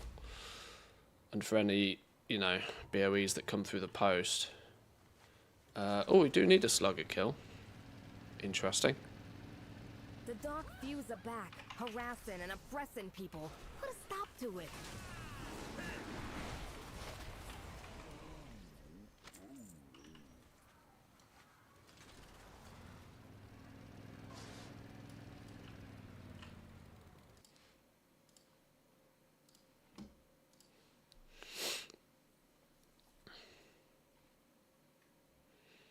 Are we just missing swigs again? Always missing swigs. Right, well, let's test our... And more importantly, let's see if we can do it in mini mode. Let's see if we can do it in mini mode comfortably now. Right, well, my button hasn't turned up in the right place for starters. Which is, my button's turned up in the arse end of flipping nowhere. Which means something's gone wrong with that. 400, 300. What? Its XY location is all wackadoodle. Okay.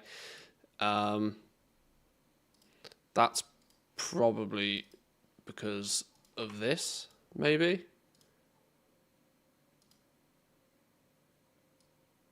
No, it's just funky. Okay, sure.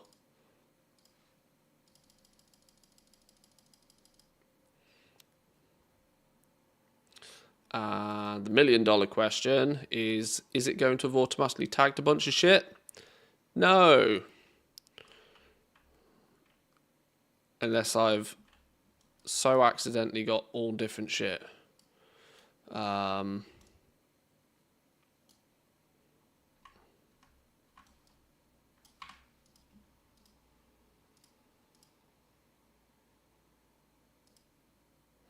Oh, I'm still going to have to go through every character and switch off character specific so it uses the global profile. I'm still going to have to do that once on every character by the looks of things. Okay.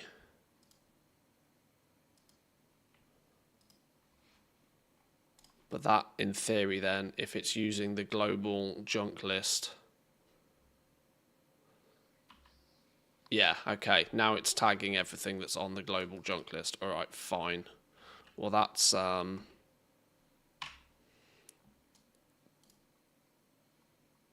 slightly smoother. Something we're going to have to do once on every character, if nothing else.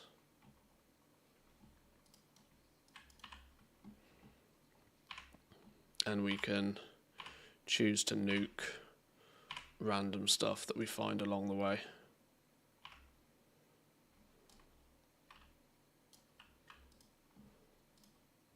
Eventually, we'll never need to add anything extra to the list.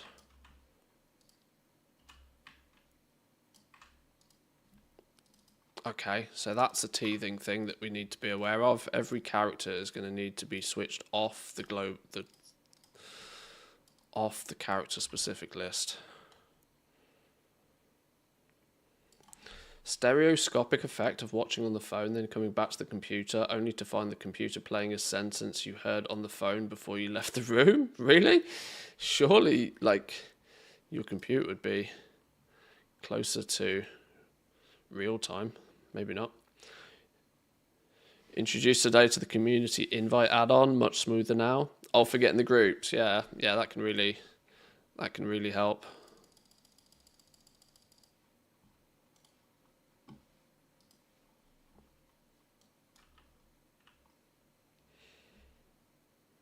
Right, I wasn't necessarily expecting to go through mailboxes today, but since I'm trying to configure add-ons, it's a worthwhile thing to potentially do.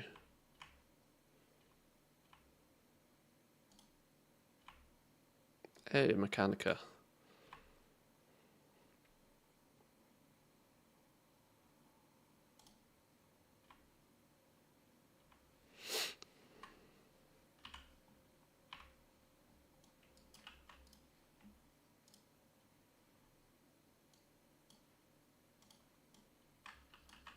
No, wait, why is that still not?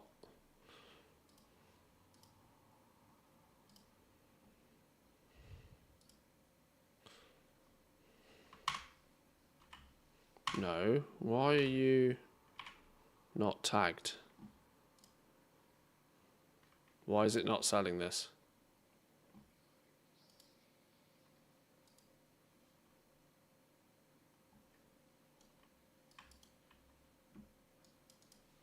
Figure that one out in a minute.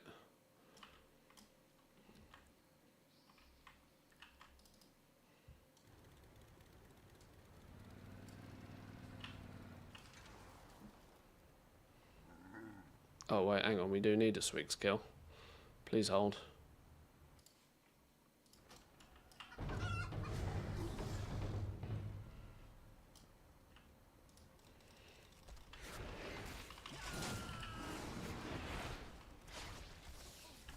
How do you keep track of how many Mechanicas I've got? I trade them all to my main character when I get them. So they all live on my main character. I can distribute. I can then go buy all the pets and mounts and stuff on that one toon and then distribute as needed. So now this character's got a Mechanica, even though it's located on a different realm. I can simply grab it and trade it to my main dude. And boom. But how do you know how many farmed until now? Oh, I don't track that anymore. I couldn't care less.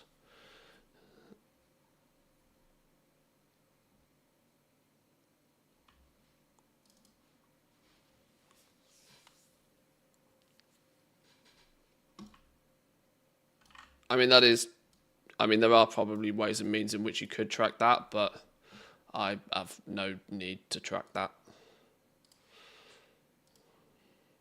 Now I've got the full setup. When I was single accounting it and I was trying to like work towards getting the next mount or whatever, I just, noted down how many I got, but the total number now, I'm not bothered.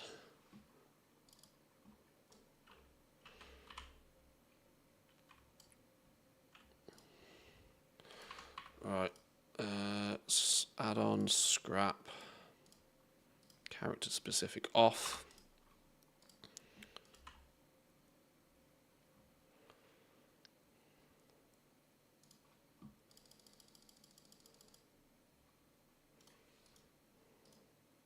Oh, did I just... Fuck! That was not what I meant to do. I did not mean to delete that bag. I thought that was the... If you watch that back on the VOD, that is omega stupid. I went to right click on it to equip it and then was going to click the yes to equip it button, but instead I clicked it with my left mouse button, dropped it here, and then it was like, are you sure you want to delete this? Yes. That's What a donut. Well, at least it's pulled in the right.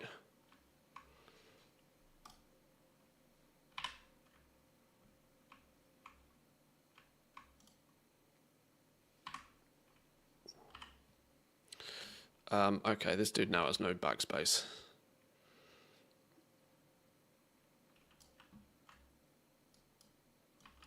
I might have to buy him a proper bag. Because you can't not have no backspace. I was using those freebie bags so I didn't have to buy bags on every character, but apparently...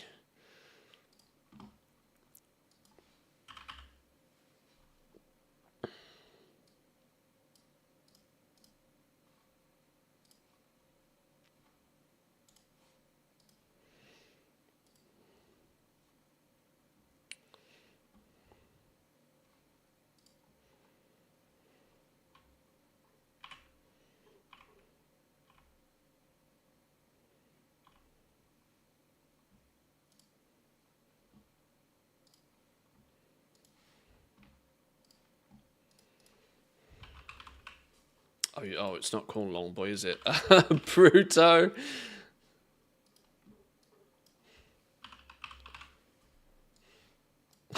It's not called Long Boy. It's just because that's what everybody calls it.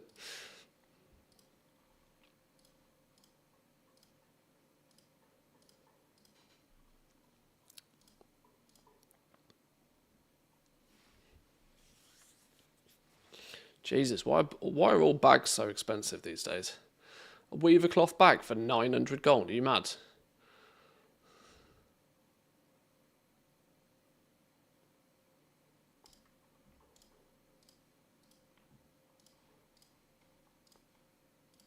Just need a bit of bag space. Is that 30 slot? 32 slot? That's good enough. We'll never fill that. If we do, we'll buy more. Right, okay. Scrap's a fantastic little add-on once it's configured properly. I use it to trash transmog items when I farm. Auto sells items that have 4 or more shared appearances, or has a very low sell rate, or both. It's a bit of a lifesaver. Yeah, I think once configured, it'll be nice and smooth. It's just a bit jittery at the moment as I'm as well. It's not set up properly. Having to go through each and every character and tell it to not use the character specific list is going to frustrate me massively, especially when I forget to do it. But that's why I'm doing this now. Smooth the process out.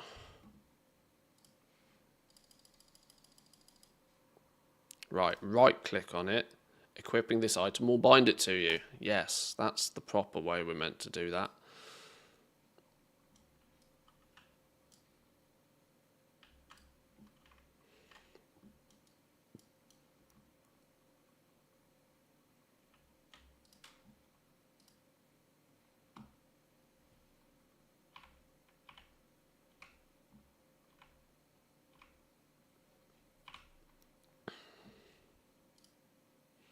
Oh, that's not what I meant to do.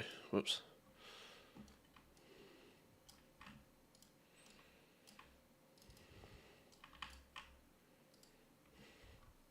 Right, okay.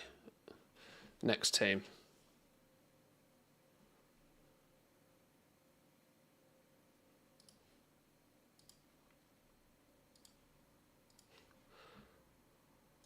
Oh, Jesus. This is going to be a slow burn doing this today, isn't it?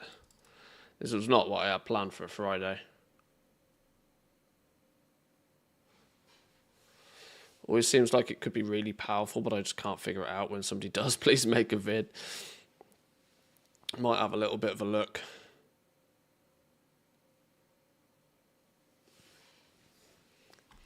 Swigs Thwack Tally Nitro. Yes, please. Wombo combo. I'm going to start with Swigs.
2 down. Hey, there's loads of scrap ripe for the picking in the heaps. Go in there and grab some, will ya?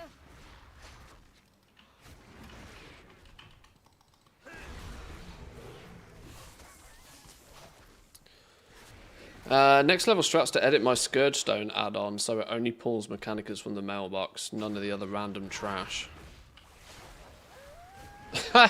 I mean, if you were really doing it at an extreme scale and you really didn't care about any of the other stuff that might possibly be in there, then yes, you could do exactly that. And then just let everything else just expire. Let it all disappear that way, I suppose. Best way to deal with it is to not deal with it.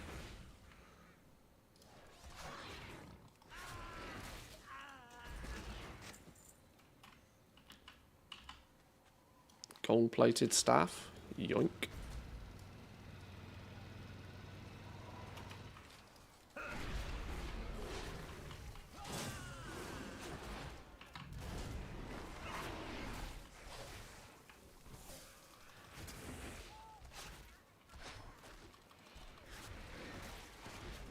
Right, well that was cool.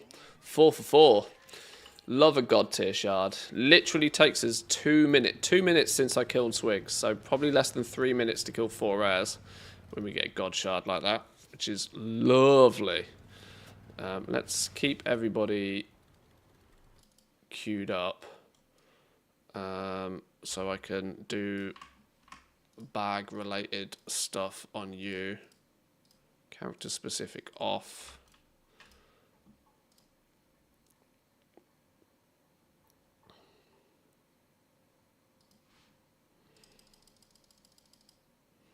Open everything. Equip the free bag. Nuke everything else.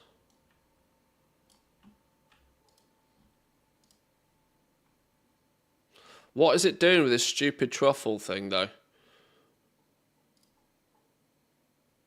It really doesn't want to like selling that truffle.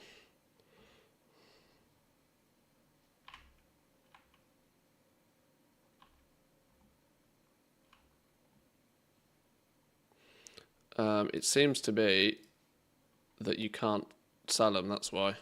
I've tagged it as vendorable when it can't be vended. That's probably the reason.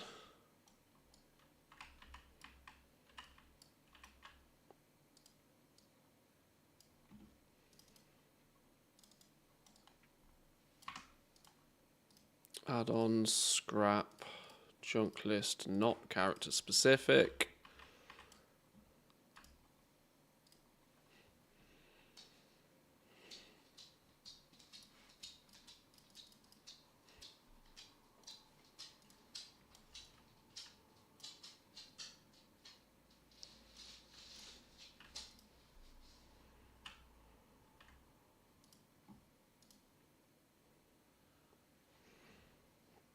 You need a tag, you need a tag, you need a tag, you need a tag. We'll get rid of noggin foggers, we'll get rid of spears. You need a tag as well.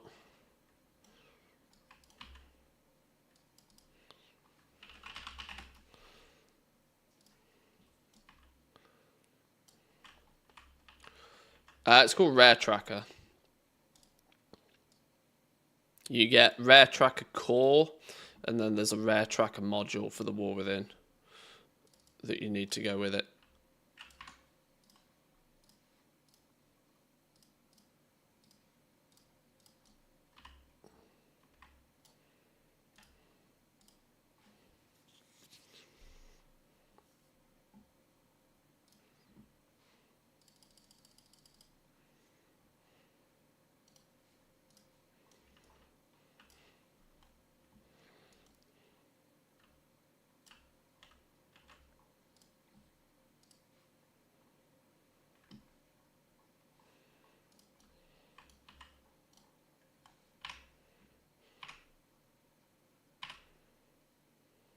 Yeah, that can't be sold to a vendor, which is annoying.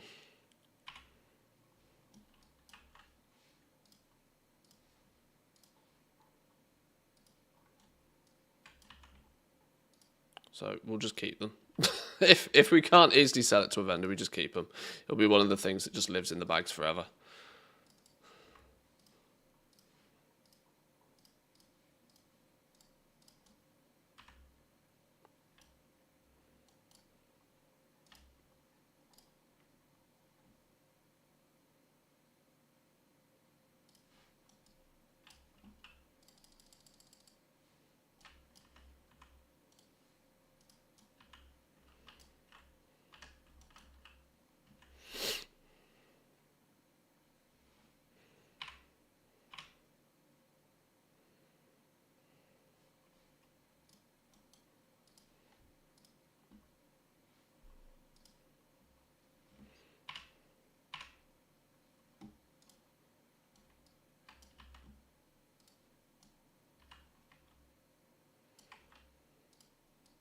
Okay.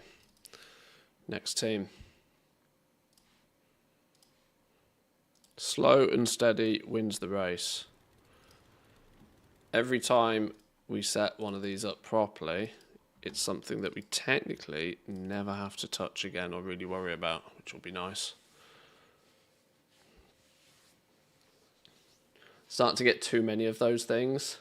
Stupid dream leaf in my bag for the Dragonflight Lego axe that can't be deleted. Yeah, the fact that Blizzard puts so much just spam.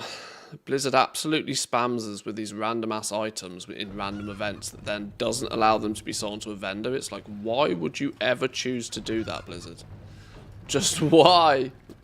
Let us delete things. And if you're not gonna, if they can't be sold to a vendor, at least don't make them like rare or uncommon, so then you have to type flipping delete in every time as well. Are you sure you want to delete this thing that you have absolutely zero use for and have 500 of? Yes, I'm very sure, Blizzard. Please go away.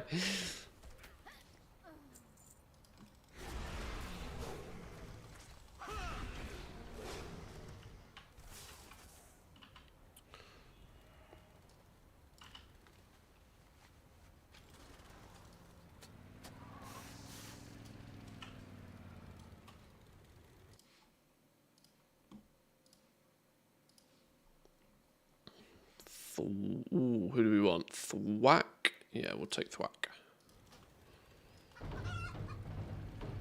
Oh, who put a fountain there?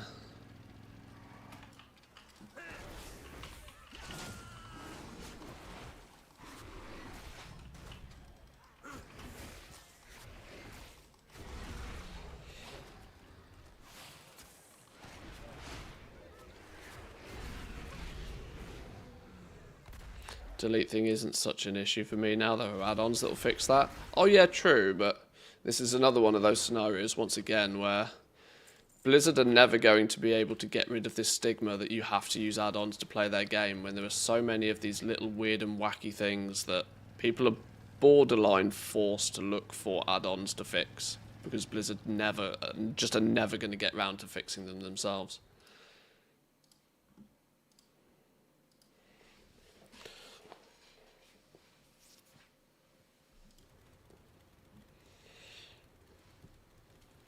Right, let's start doing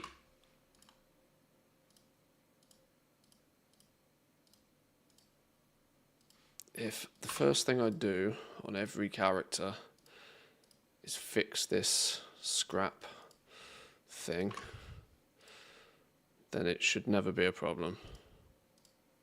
Famous last words.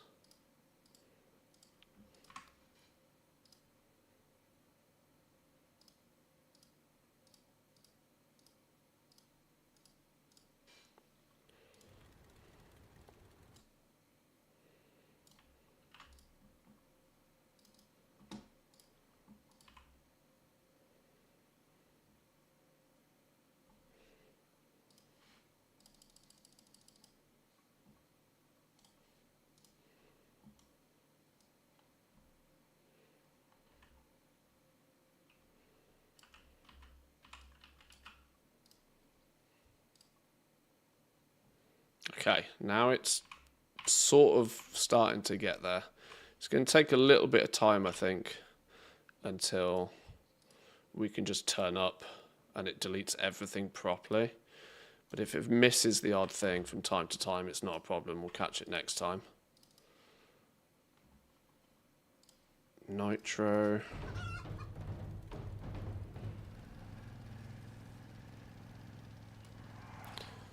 That's not where Nitro lives. Hey, there's loads of scrap ripe for the picking in the heaps. Go in there and grab some, will ya? You're pretty world-wise, ain't ya? I got a mook inspector that could use the help of someone with brains. Tally. Oh, we're gonna need it. We need a Swigs kill.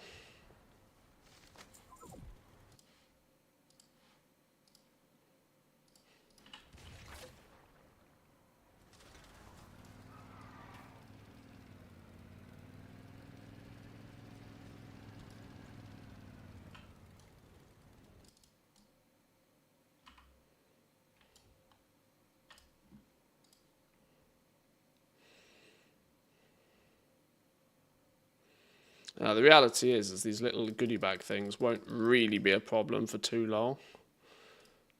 Because by the end of the event, they'll stop spitting out gear. But for now, at least, there's something that needs to be dealt with.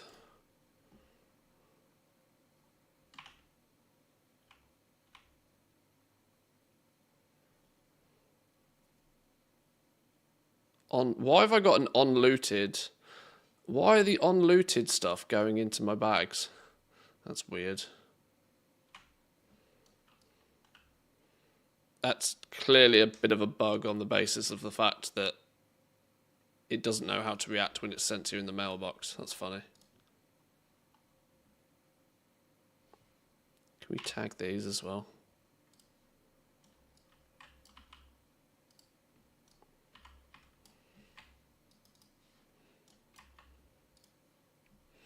Oh, Swigs.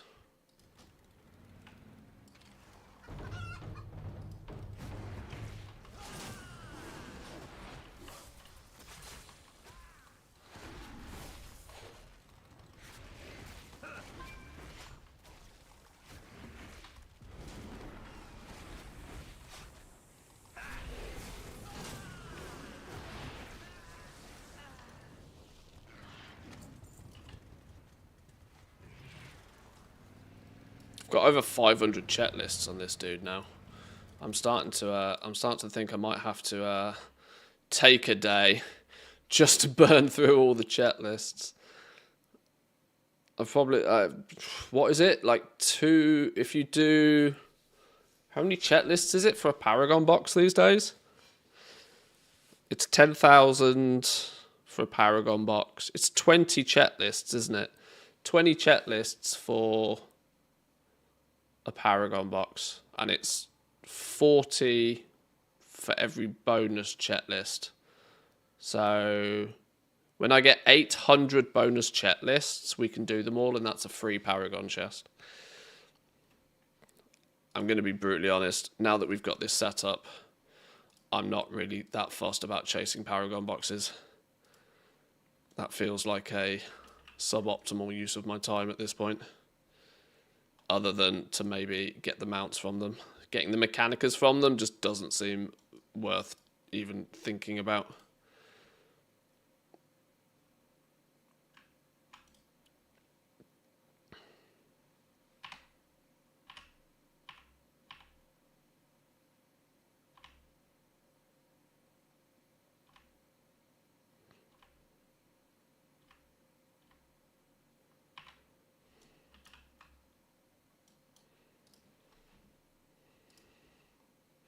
Be one of those things for a very slow afternoon, just to keep ourselves busy with.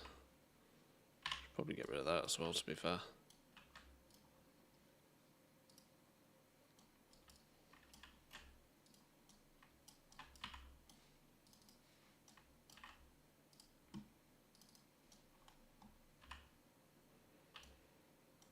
Isn't there other stuff in the Paragon boxes? Not for the sub-factions, no. It's miscellaneous Mechanica or mounts. That's literally it that's in them, from my understanding.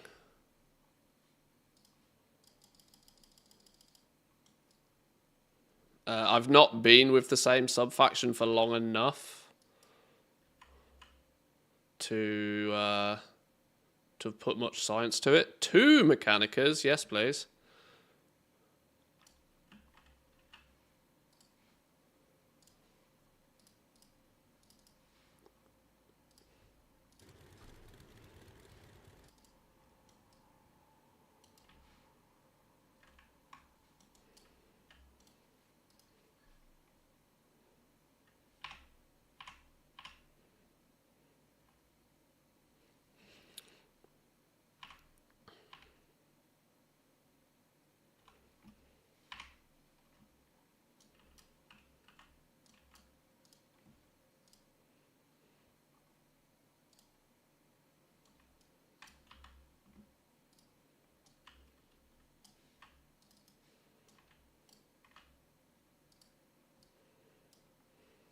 Right, they're all done. Let's mosey on.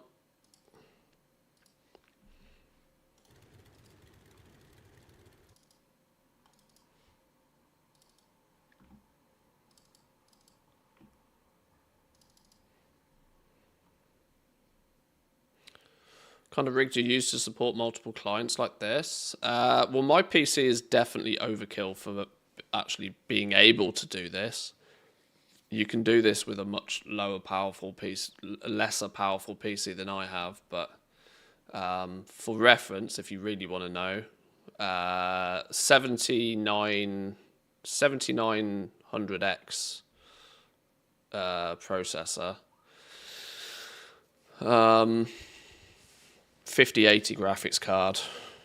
I mean, that's basically all you really need to know. 64 gig of RAM.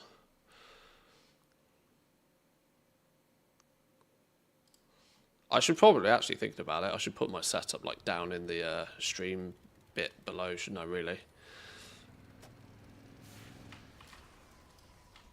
I should even be smart about it and slam in some Amazon affiliate links or something to it. Always thinking. But yeah, my PC's overkill to do this.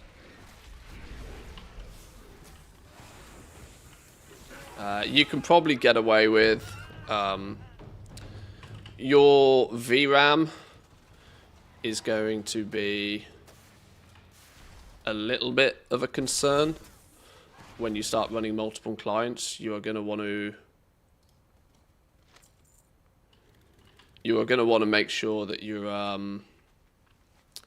got at least 8 gig of VRAM, because each client is going to take at least a couple, or you're going to have to literally slam your graphic settings into the floor.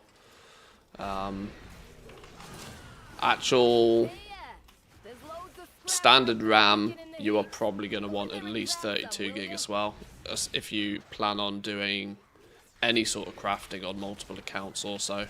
Realistically, the more the better.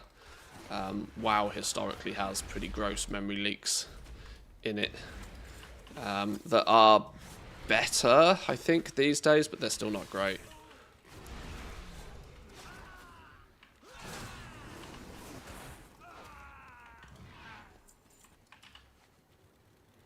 But sort of a 3070 was my old graphics card, and realistically I could still probably do this on my old 3070.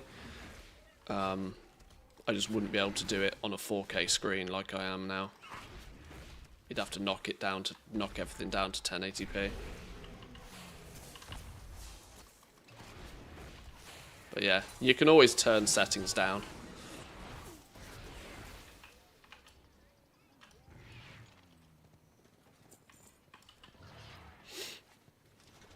Can you explain the checklist thing in terms of rep farming? I've 41 level 80s. Well, every time you complete a checklist, you have the option to either turn it in to Chet himself in the hotel, or additionally, or you can hand it into the quartermaster for the sub-faction that you're aligned with that week. You turn it in and you exchange it for an item called a finder's fee, which is basically an automatic 500 rep token. So every 20 alts, in theory, is enough bonus rep to get a Paragon box. Is the rough TLDR. Right, we've killed everything. Let's... Did I do what I said I should do as the very first thing on every character, which is turn these off? No, I didn't. Of course I didn't. Of course I didn't follow my own rule.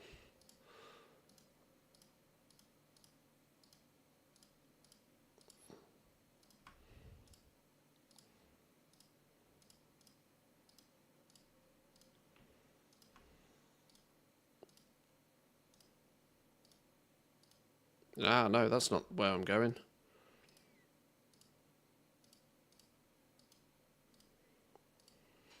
Right, now we can empty map. I want to see if it's easy enough to do on small mode. Obviously, for the purpose of the stream, I tend to make them full screen, but I'd just as happily do this on small mode if I wasn't streaming. Oh, these are not new characters, so these have got... Oh, actually, maybe I do need to take a little bit of a closer look at this. This dude's got a Mechanica anyway.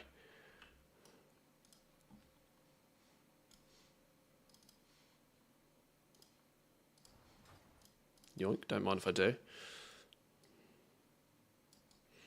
Okay, all of these are now tagged as to be sold, which is correct. There's probably a few other things in here then.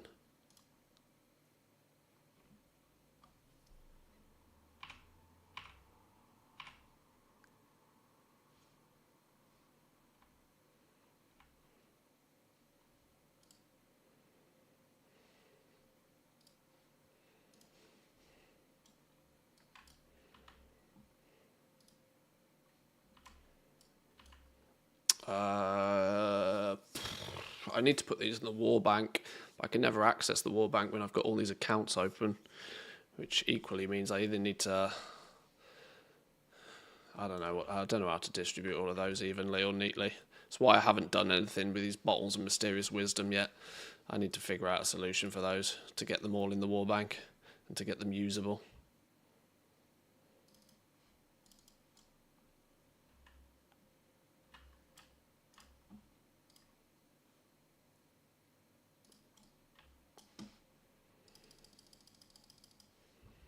Oh, what the hell was that?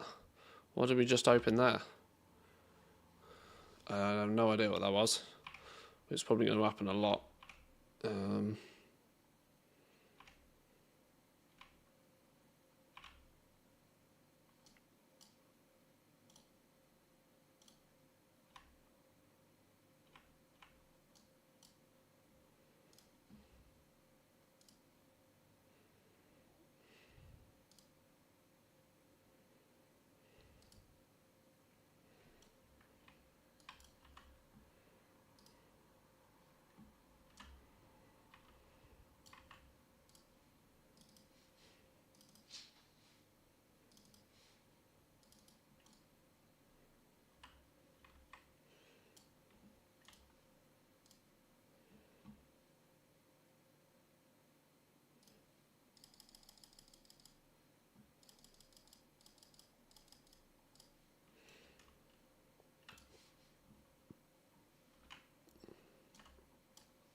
One of the reasons why I don't entirely want to ignore all of the other random trash is because you'd actually be quite surprised by the time you're doing this on 100 characters just how quickly the raw gold adds up. The fact that characters that have been doing this a little while without any input are actually slowly getting like certainly some gold on them.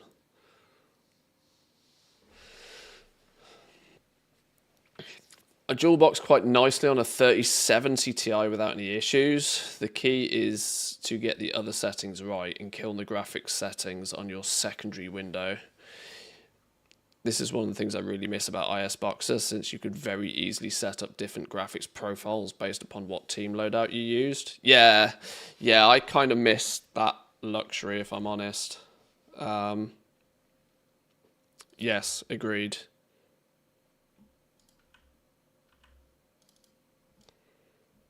I miss that luxury. It did make it very easy, but the rules be rules. They've outlawed the use of software like that, so we can't use it.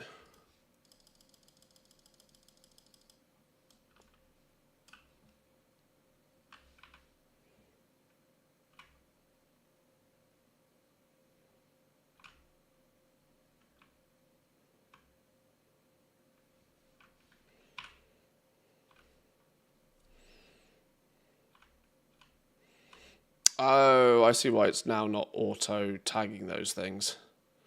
Because they're actually, okay, they're not low enough for them to be auto junk yet. Oh, I see. Right. Well, we can fix that as well.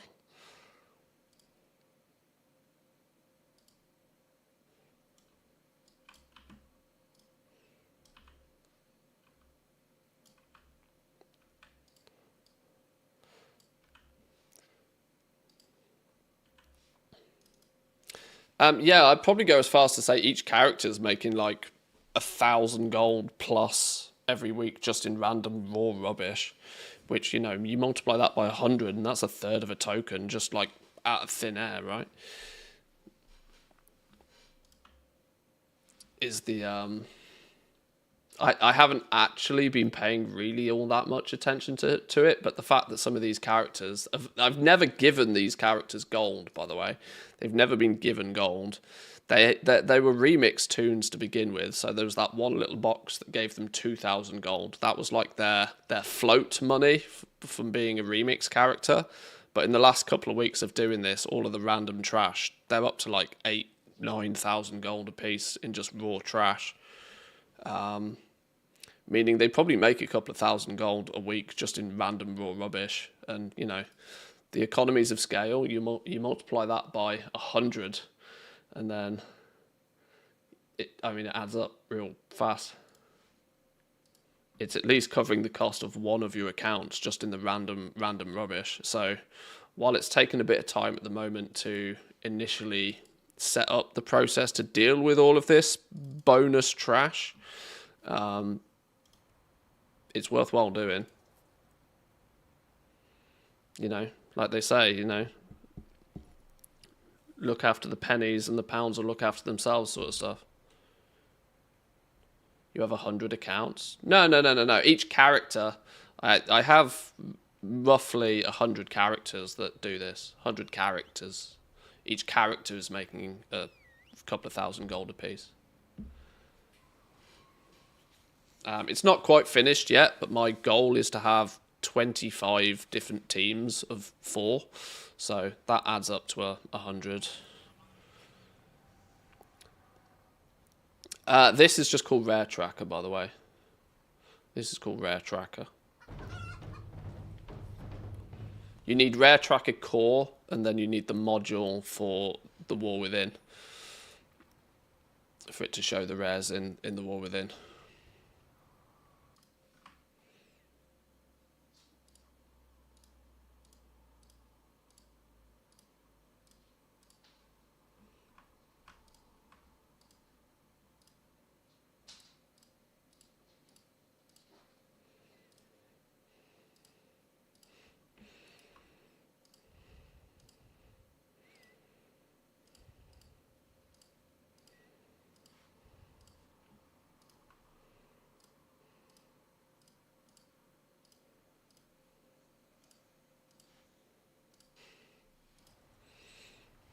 Right, tallies up here.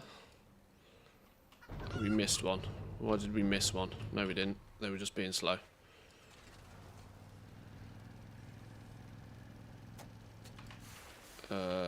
It's a lie. Tally's not here. Aggroed you instead.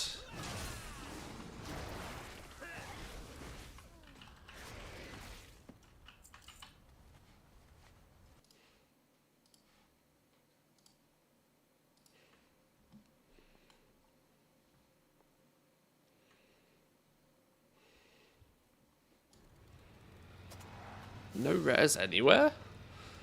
Really? No rares anywhere? Alright, fine. Well, we'll do mailboxes then.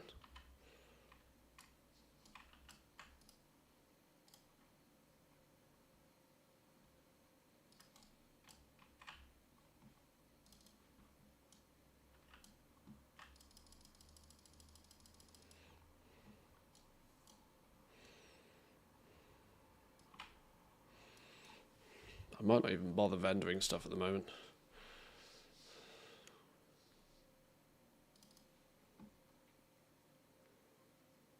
$5.13? Wait, what? Where did that go? Ah, of course. This dude's actually got a little bit more levels on him. So some of this random gear that pops out of these bags on the daily is actually an upgrade for him. That's what I kind of need to not forget about, thinking about it. That some of these might actually, in a weird way, start being upgrades. Oh, oh God, I hadn't considered that. Right, whatever. Maybe the auto-scrapping of all that purple stuff is not that smart. I should let the gear auto-scrapper thing do its job. Contemplation.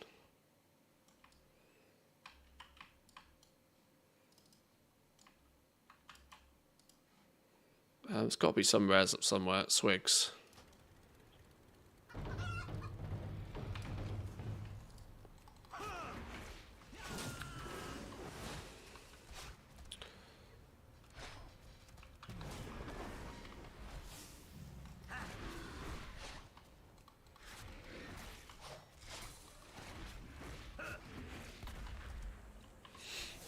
Possible to type it in chat so I don't misspell it. Hang on, what did you ask? Oh, Rare Tracker. I think it's spelled as it sounds. Yeah, Rare Tracker.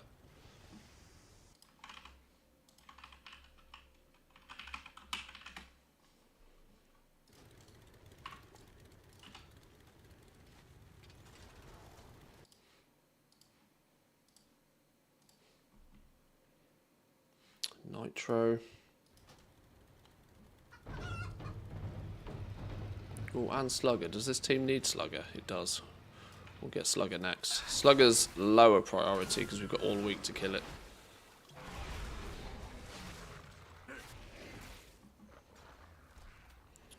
LFG is being advertised on the Blizz launcher. That's cool. There's loads of scrap ripe for the picking. Oh yeah, look. LFG London. Community event. Live on Twitch. Join Mr. GM and his community for a day full of live shows, podcasts, panels, quizzes and games. Big. Big. That's cool.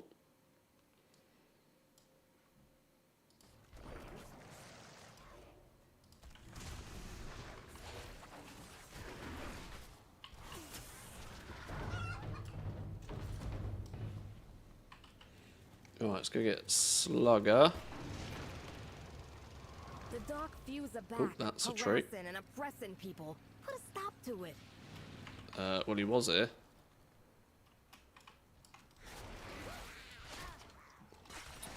I don't even see a corpse. Where's he gone? Odd. Sure.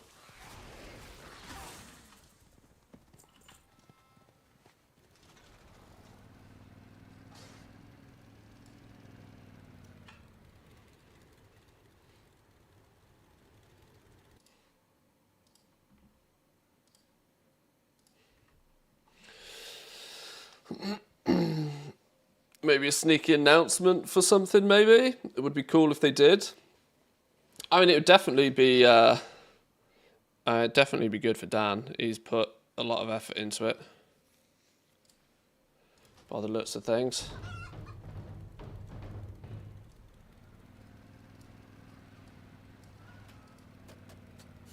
Wait, Tally's not there. Shit, which were, what was it Thwack then? I'm losing track of where I'm meant to be going. No, he's not up either. These realms are lying to me.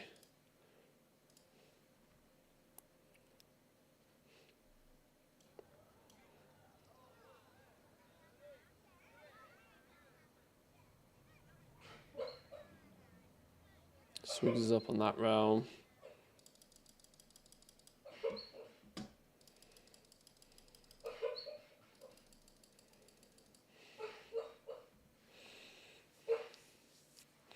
Right, I might change the settings for scrap on each of these teams, but I don't think I'm going to bother trying to actually vendor stuff. These guys have got big bag spaces anyway, so it's not essential to actually empty their bags until their bags are like full, you know. Spot Mechanicas, sure, that's the main thing, but other than that, I don't need to be too hasty with cleaning their bags out. We'll go to a vendor once a month.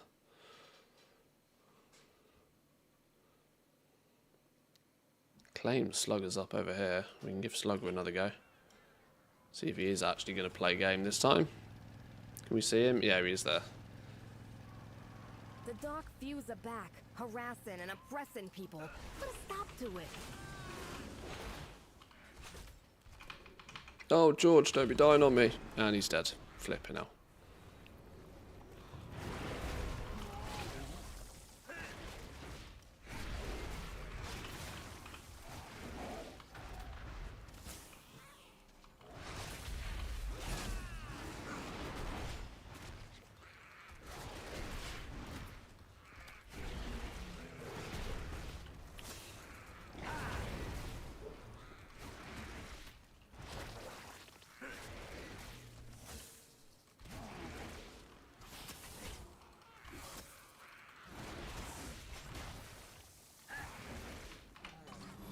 Oh, you are kidding me.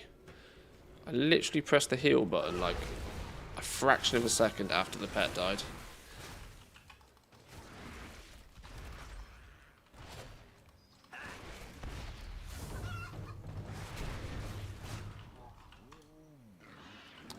Tally? Let's go get a tally kill.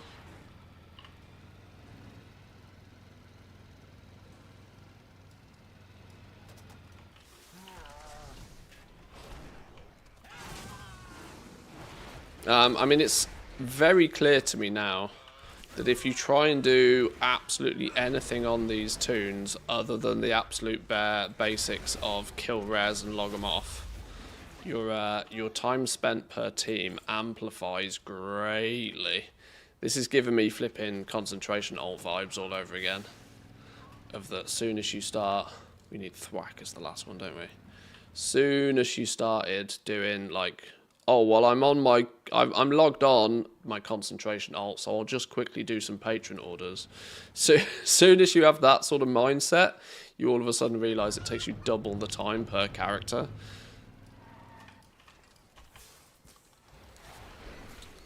All I've been doing is trying to make some slight subtle adjustments to the characters' add-ons. And it's greatly increased the amount of time I've spent on each team. Definitely going to have to keep the extracurriculars to a minimum.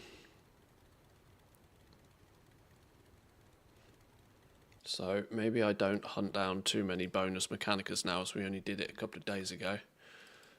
Maybe we just rock it through. I'll do the bare minimum of changing the scrap settings.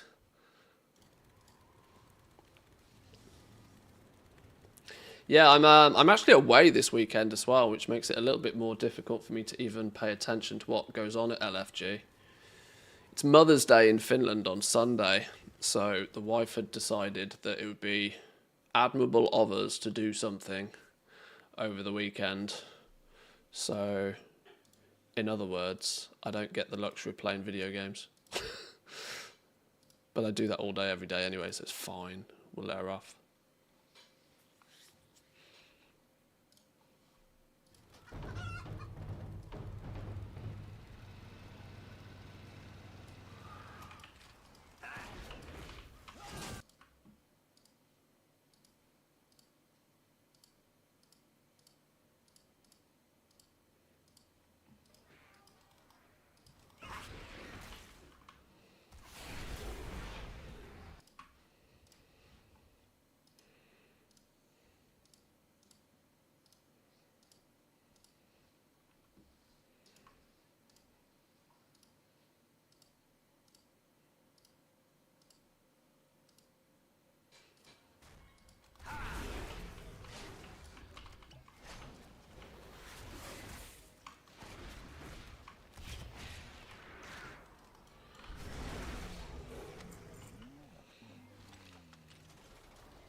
else? Anybody else? Swigs and Nitro. I'll take Swigs. Priority. Nitro if we can get there fast enough.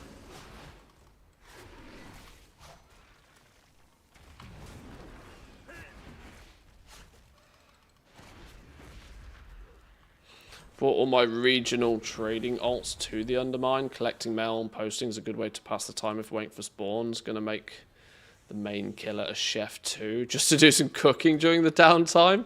Hey, that's next level skills. The interesting thing is this dude is actually my main chef as well. That's a good thought. I'm going to be honest, I think that is like slightly getting above my pay grade for multitasking, but that's it's a good idea. It's a solid idea. I could at least be doing some prospecting or something.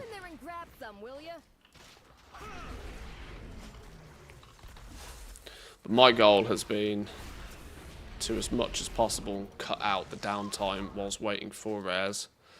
My first approach to that was to make sure that there is literally no downtime between killing them, but if some downtime does turn up, then maybe we do a few other little bits and bobs. I need a tally kill. That's realistically all I need.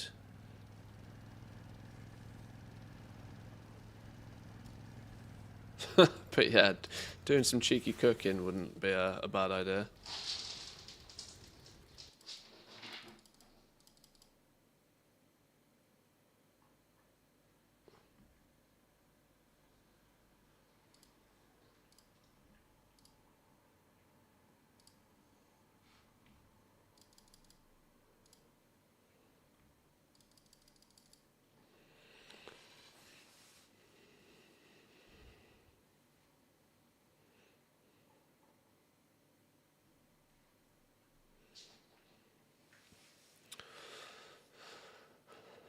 I've so far killed the 4 rares with 5 battle nets. Would 2x4 groups be more effective if I go with both group leaders to the rares, with the group leader to attack the 2 rares and kill with my main?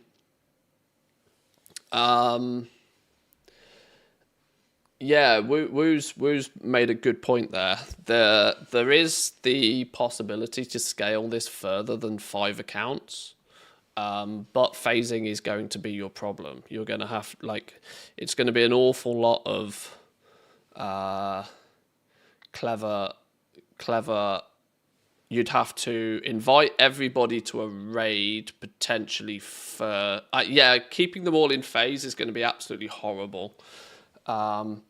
In theory, if all of your characters were on the same realm, then you could quite easily scale it way past 5, because rares have significantly bigger tag pools. You wouldn't even you wouldn't need to be limited to 2x4 even. You could have 10 groups of 5, as long as the one, at least one in each group gets the tag, then everybody else in the group also gets it.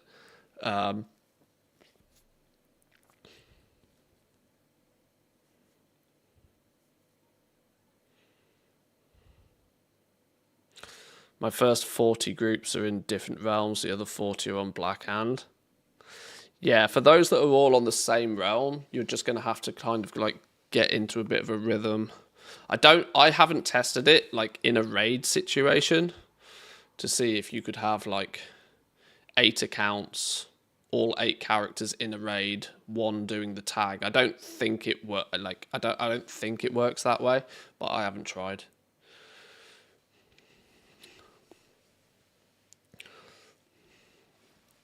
But knowing how many characters you have across how many different accounts, there's a strong chance you can probably do something clever with them. What I demonstrate here is about as clever as my knowledge gets.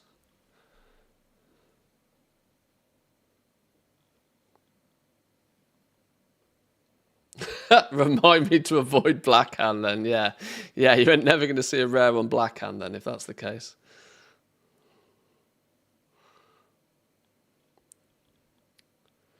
if it's a raid, all the characters will have to tag it.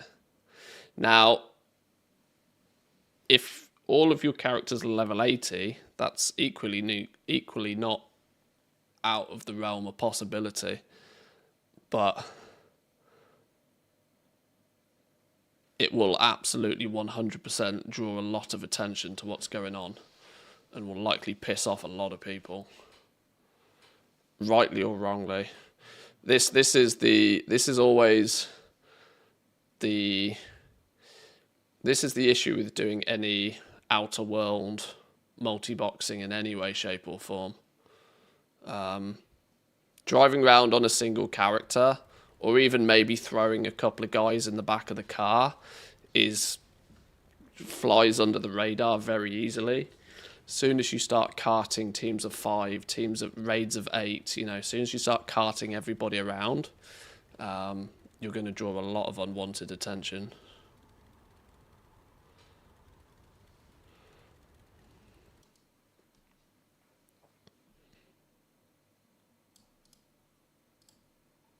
Like I said, I'm the first to state that that's, not really fair.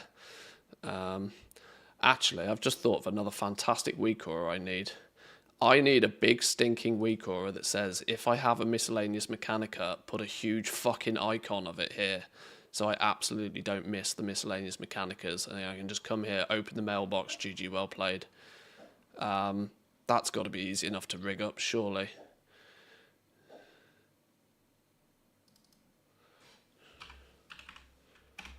Since weak auras is on these, new aura, icon,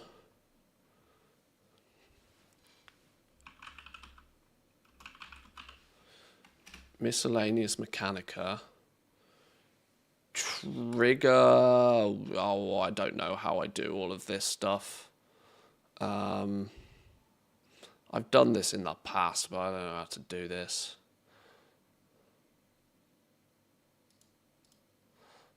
Where's Loot Fever? Can I just recruit somebody to do this shit for me? One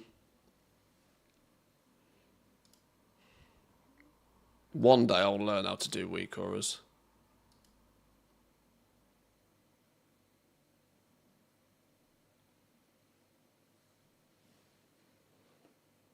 Heard my name again. Dude, I need a weak aura that literally just puts a massive, great big flashing icon of a miscellaneous Mechanica on my screen, if there's one in my bags. So I don't accidentally miss the fact that there could be one lurking. It sounds like something that I imagine is very easy to do. I'm halfway there already, but I don't really know what the fuck I'm doing.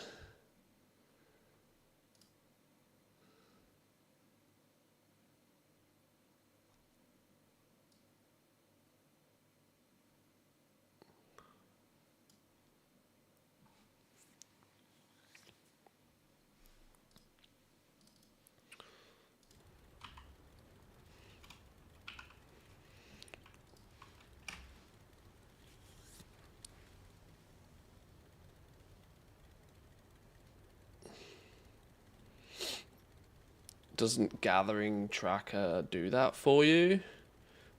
Maybe it does. I don't know. I just want to then be able to, with my little small screens, be able to like open my mailbox. And obviously now we have a little add-on that opens bags for us, and Scrapper's going to do scrap things for me. But what I don't want to have to do is go, oh, there's a Mechanica in there somewhere. I want a hooning great big weak aura that just goes, oi, dickhead, you've got a Mechanica. You know what I mean? You could also just use Bagnate to have everything in one category except the Mechanica, which gets its own special category to the top left. Oh, that works. Oh, hang on, I might have just been DM'd something anyway.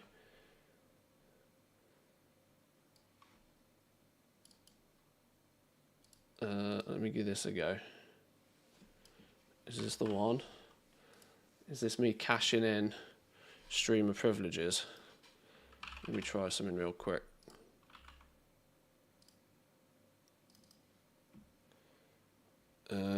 Miscellaneous mechanic. Let me delete my one.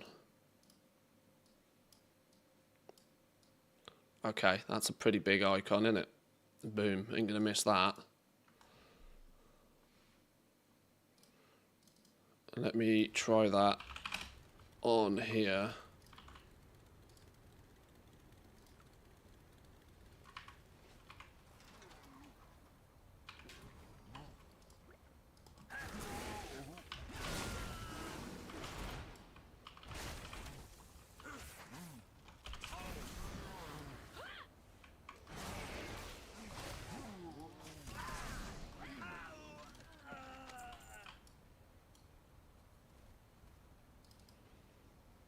No, not really. I just want it to show up. Okay, hang on. Quite simply, if I have a miscellaneous Mechanica in my inventory, I want it to just put an icon. So I can loot the mailbox, and if it loots a Mechanica, it shows me that it's looted a Mechanica, and then I know to go look for it in the bags. This one doesn't seem to do it. Item count greater than 1.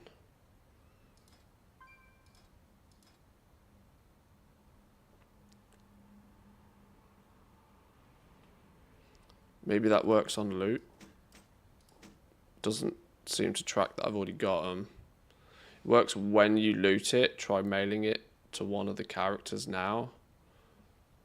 Oh, okay.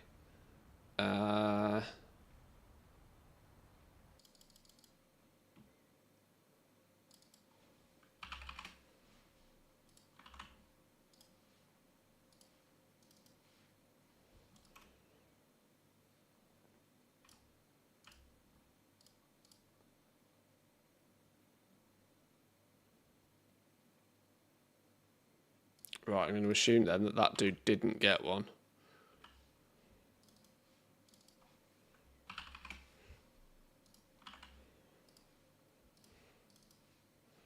What about this dude?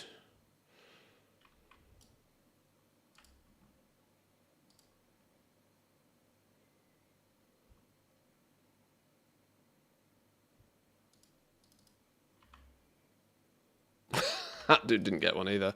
This is my slight problem at the moment, that my characters are maybe not necessarily actually going to loot them. I only opened my mailboxes like 2 days ago.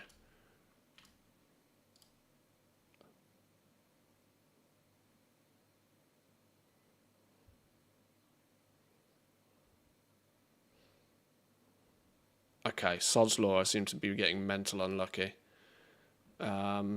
I can't easily mail shit either because these are all on different realms.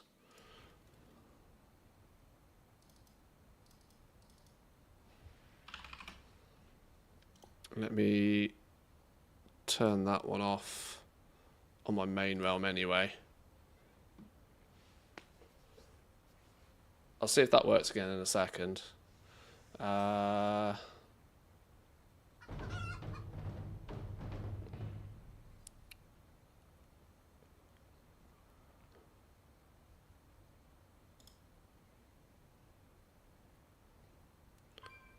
Wait, hang on. You can share weak auras through chat?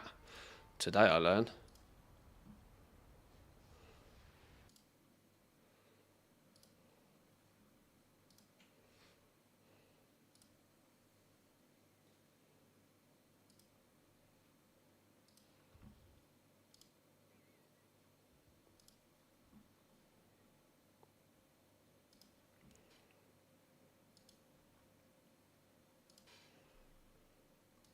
Right, okay. Well, we'll see if that does it.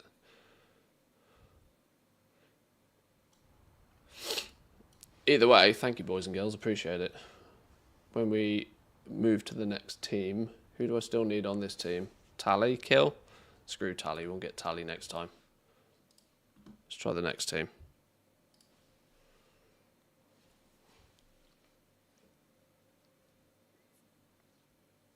Oh, wait, hang on. Haul ass back into the hotel. Not having these 20-second log off timers.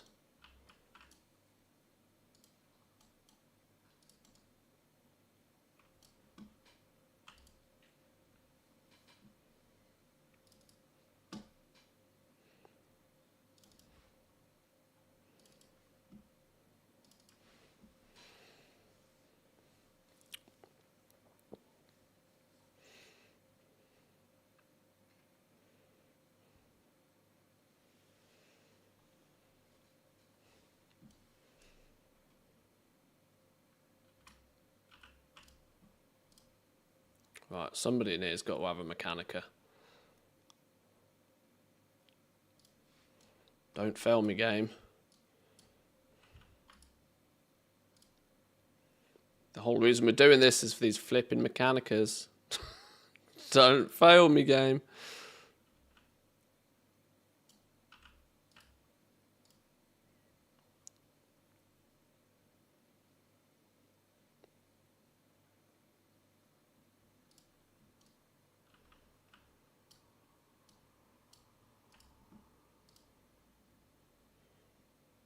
Fucking hell, it's... Okay, who put a jump scare? Which one of you put a jump scare in it? One of you put a jump scare in it. I probably deserve that. Okay, well, it's a stupidly big icon in the middle of the screen. And yes, there are 2 miscellaneous Mechanica. Okay, right. This is why you never recruit chat to do hard work for you. Whew! Nearly lost my pants. Right, okay. Okay then. I know for next time. Accepting weak auras can be dangerous. That is very true. Many truths.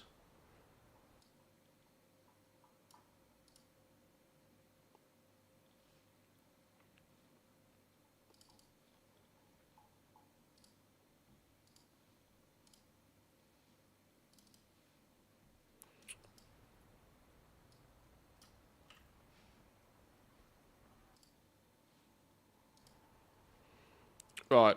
Well, that definitely works. Thank you, boys and girls. Even though I think I need clean underwear. I don't think you guys will have even heard the jump scare, by the way, because it was on one of the side accounts. You should only get audio from the main account. So you might not have heard it, which is probably good, because not everybody needs to be jump scared. Okay. Yeah, it screamed BAM in my ears very loudly. Right, okay. Once again, many thanks.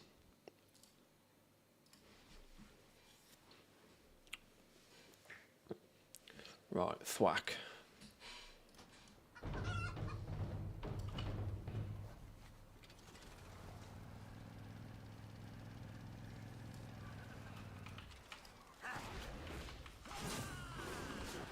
The sound was not me.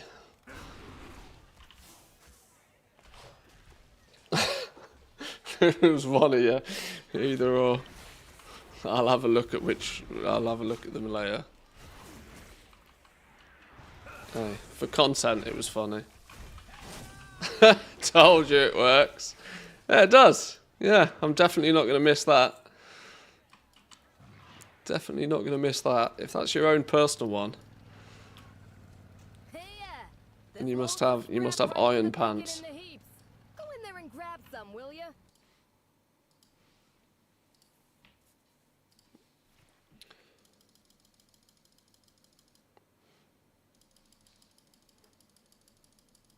See the BAM or meow? It was BAM. It screamed BAM very loudly in my ears, yeah. Was not expecting it, but now I know.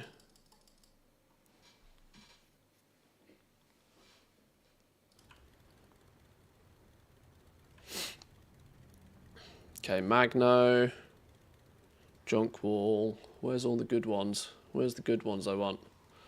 What is with the timers on this shard? Holy. Nitro.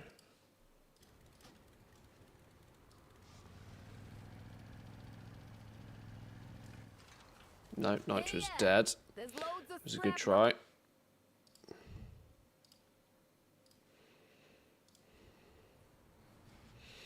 Does you killing the rares give credit to the alts? Yes. Yes. Yeah, they're close enough to the kill that they qualify for loot as well.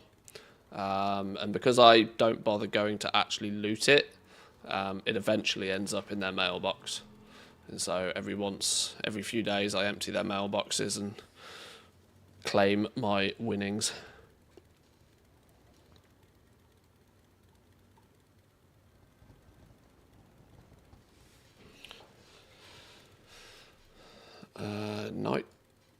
Nitro is not up on this realm. He is definitely dead. Swigs. I need a Swigs kill though. Swigs lasts about 2.5 seconds though, so let's be quick.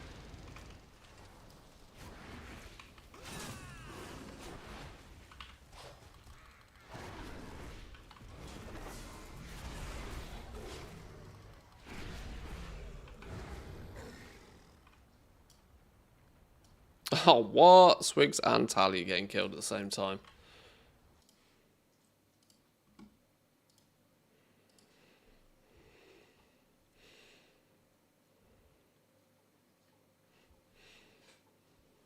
Tally and Nitro.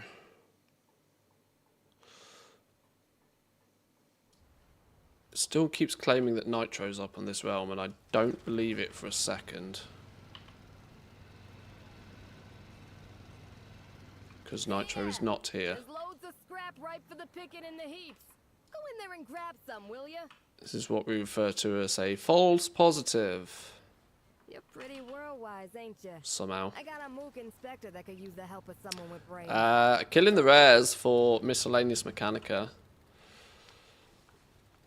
So that we can convert them into pets and mounts to sell. I'm currently in my farming era. I've regressed.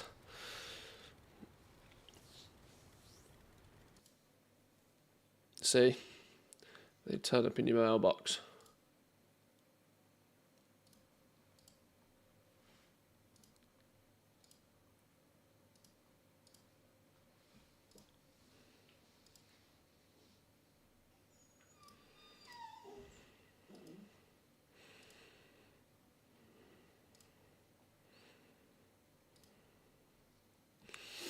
So now I don't really worry too much.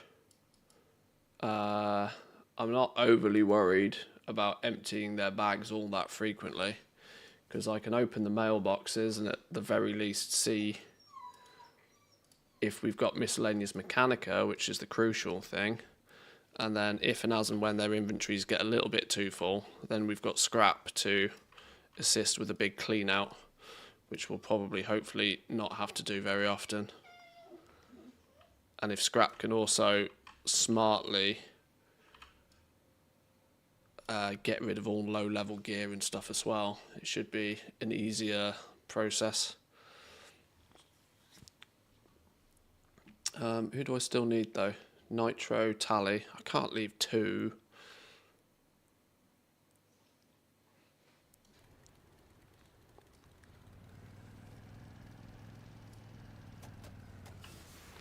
Let's hop around a few places quickly.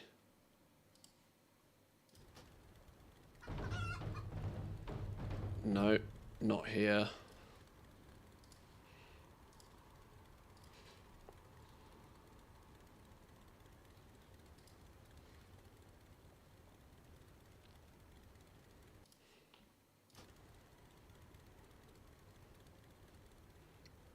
No, no Tally.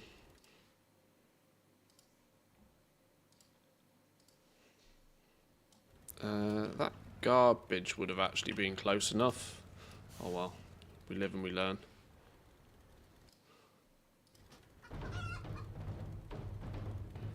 Lots going on this realm, but not lots that we need.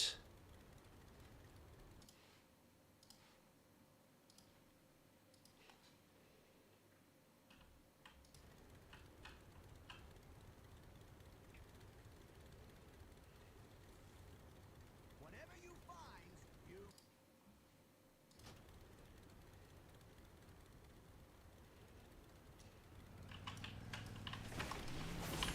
Oh my god, I fat fingered and I pressed boost instead of dismount. Missed the kill.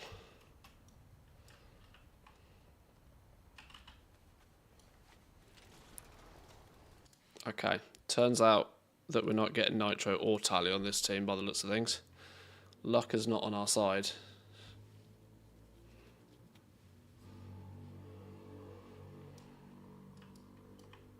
Two of them chilling on the same shard isn't helping, but...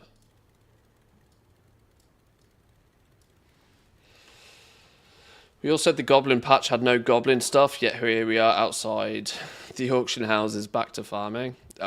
Yeah. Yeah, it was, it kind of blindsided me a little bit, if I'm honest.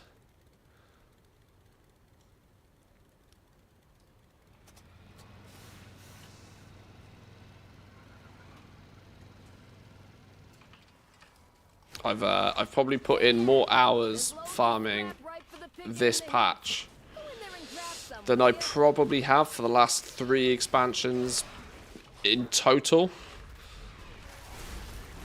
Just since the getting these things right now is very worth doing if you have the means to. I love you, George, but you keep dying. I'm going to swap you out. George is going to go to bed. Let's put George back to bed. I want my fancy cock back. There we go. Where did you come from? What are you doing over there? More importantly, why are you trying to...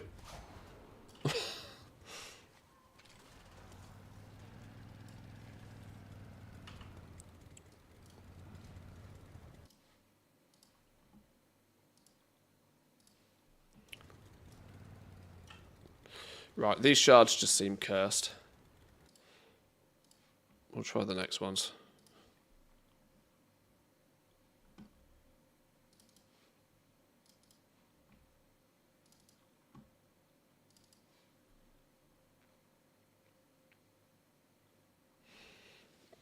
Do you have a decent way of clearing the junk that's not being labelled as junk by Blizzard?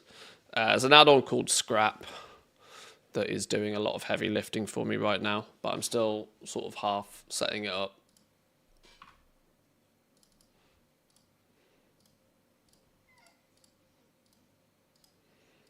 Scrap basically allows you to tag things as junk, so that you can then just pop a vendor and clear them out. Swigs, Nitro, Thwack, that's a good shard. Get everybody in here.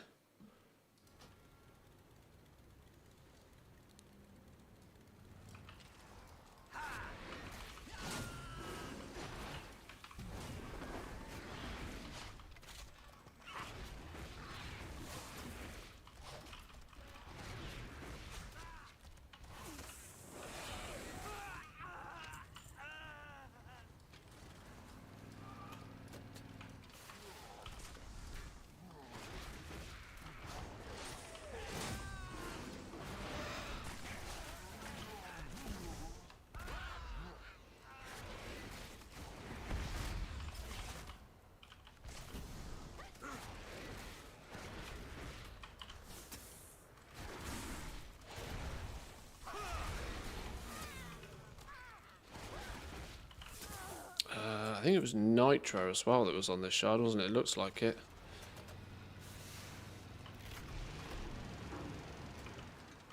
This could be a god shard, you know. Doesn't look like... Thwack might be up as well.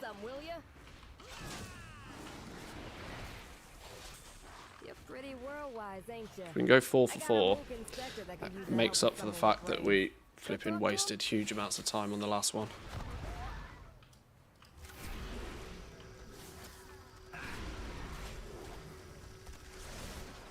Oh, stop aggroing all sorts of shit.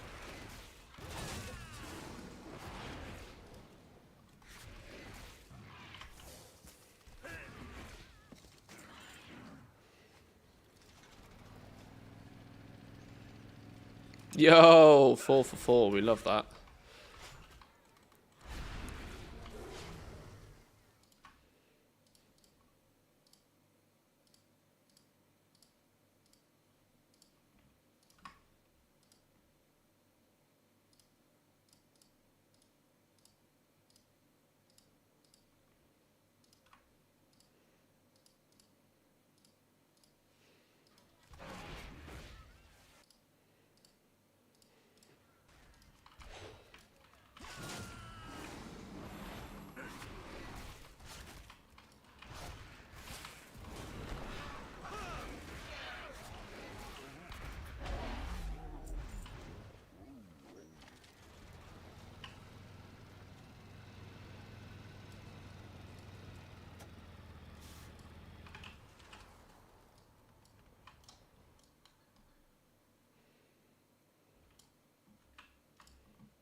Come on, there's got to be a Mechanica on somewhere.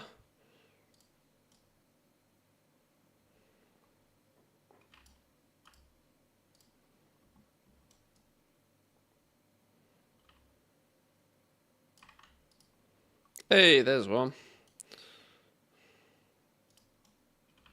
Okay. Both the weak auras triggered that time.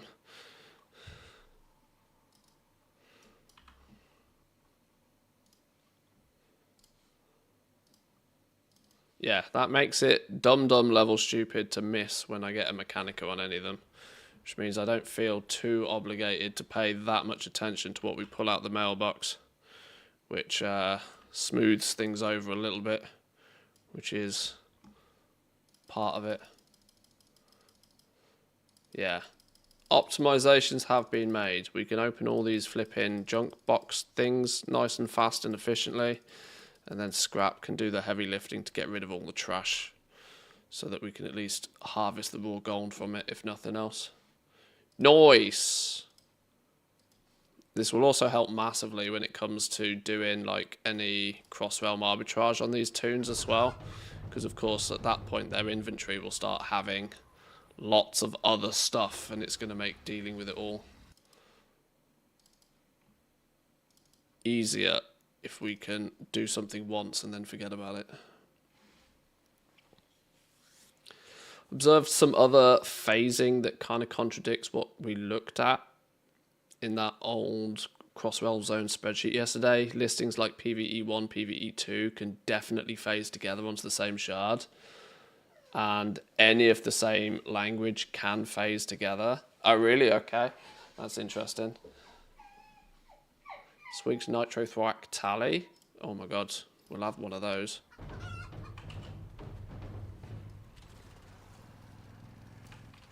Okay, what's going on here? Hello?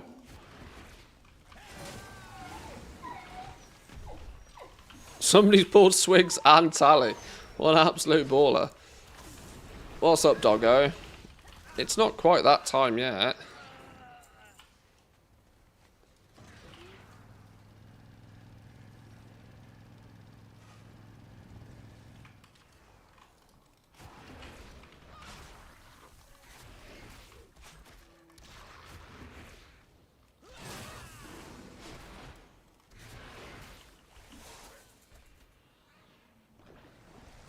Wanko Lady of War in the guild money printers on BlackRock.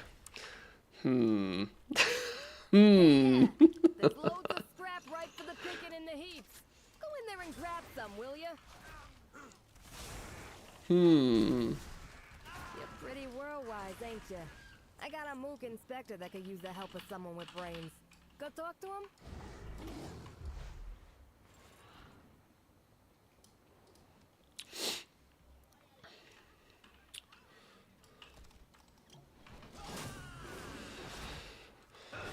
Is it not worth just AoE farming everything?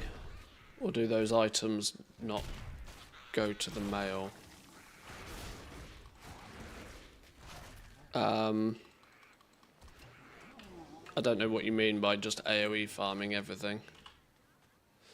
No, not everything goes to your mailbox. It's kills from rares, specific rare, mobs that are tagged as rares. If you don't loot that, stuff will go to the mailbox. Things like bosses in dungeons, for example. If you don't loot those, the stuff will go to your mailbox. They have to be tagged as like special mobs for the loot to go to the mailbox. It's not true on your average NPC.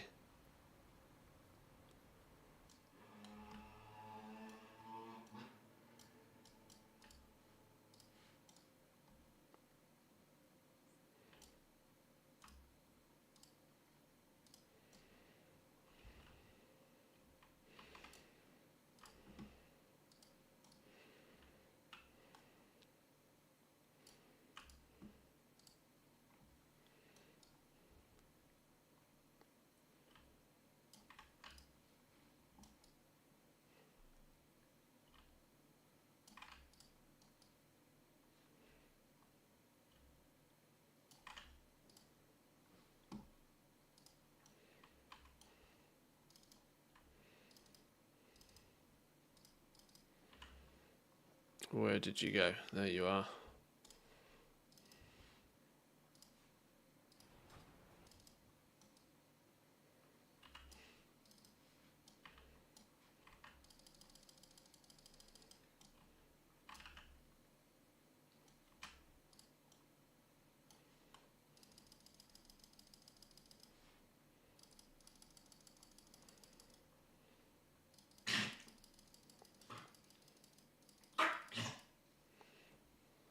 Okay, next team.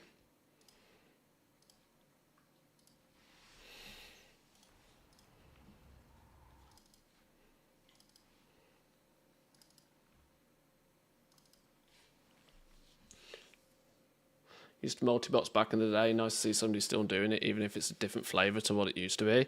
Yeah, it's kind of difficult to really consider this multi-boxing because while I do have 5 different accounts up at the same time, like the reality is 4 of them are doing practically nothing most of the time, or very little. I used to have an awful lot of fun back in the day, like actually multi-boxing, you know, putting teams of 5 together. Oh, this dude apparently has a Mechanica in his inventory anyway. That's interesting. Yeah, I really used to enjoy like trying to solo all dungeons and stuff like that, but the unfortunately, that's not even really viable to even consider trying to do anymore. The heavy restrictions on the use of third-party tools fundamentally makes it not possible.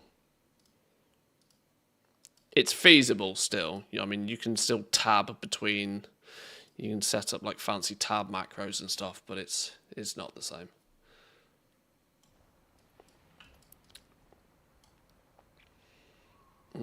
Anybody up anywhere? Thwack is up on this realm.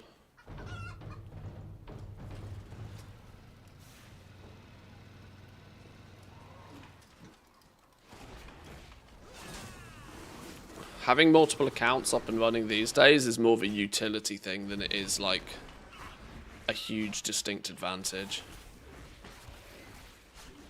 It can be utilized for like time saving and to allow you to, in essence, do multiple things at the same time.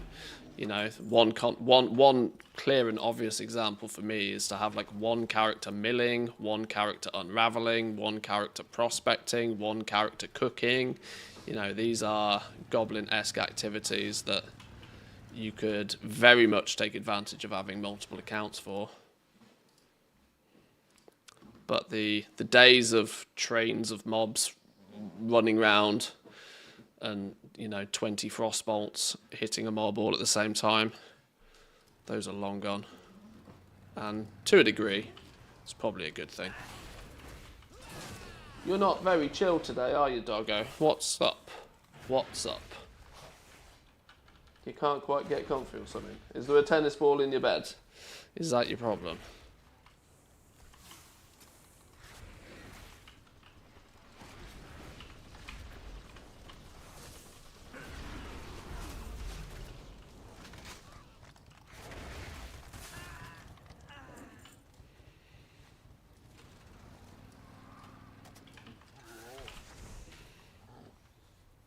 You could still use things like WoW Open Box with round robin mode.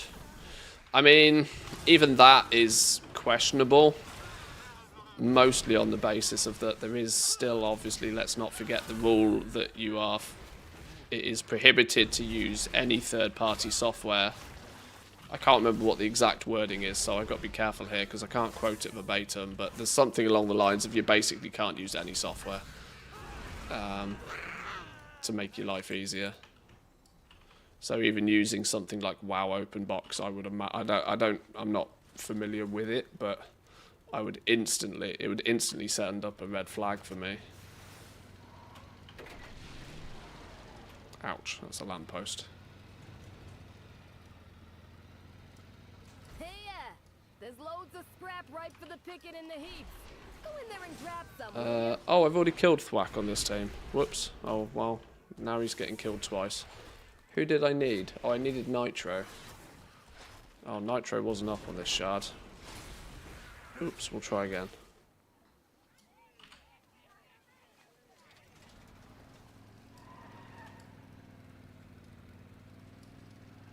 Oh, wait, hang on. That's not where I expected it to come out.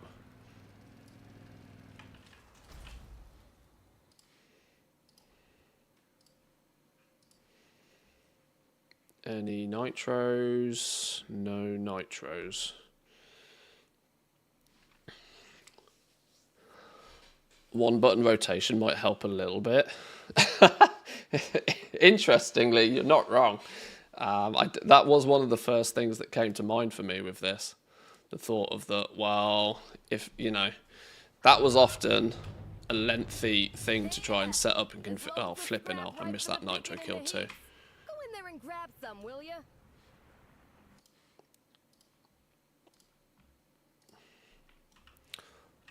You know, in some regards, the skill gap used to be lining up all of your abilities in a way that you could use like 4 simple keybinds, for example.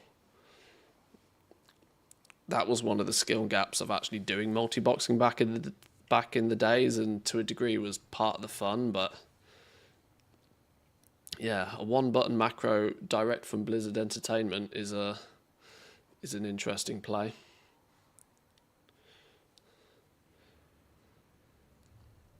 Catch you later, Woo. Thanks for stopping by. Appreciate it. Enjoy your weekend.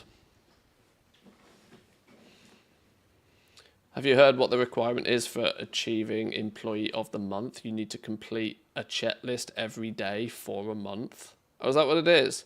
Oh, I see. That's annoying because I've probably almost accidentally done that, but I kind of haven't. A checklist every day for a month. I'm assuming that doesn't need to be on the same character, right? Because you'd have to farm up 40 not market research, 40 of these check card things every day. I mean, I'm weirdly at the point where I probably could almost start thinking about doing that. I don't know. I'm assuming it's like on an account-wide tracking or something. That's annoying because at the beginning of the season, I was probably doing a check card nearly every day. Or moreover, I was probably doing 8 check cards in one day and then not doing any for the rest of the week just to get them out of the way and done, you know?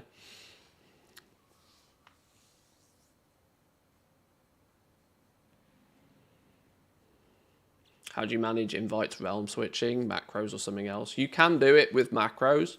If you have like strict teams, you can just /invite character name. Although I use a little add-on called community to raid.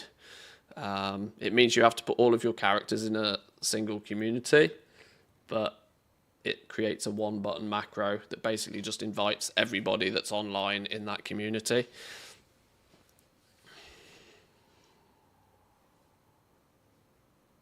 We have somebody in the German-speaking area who takes money for his 1-button macros on YouTube and now says that Blizzard has stole his idea.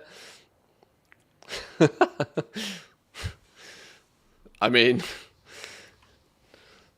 let's not muck about. Swifty was the first one to be doing that at scale.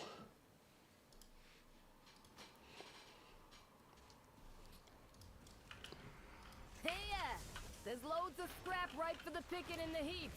Go in there and grab some, will ya? At least, you know, to an extreme level of popularity. Swifty was almost made a name for himself with his 1-button macros.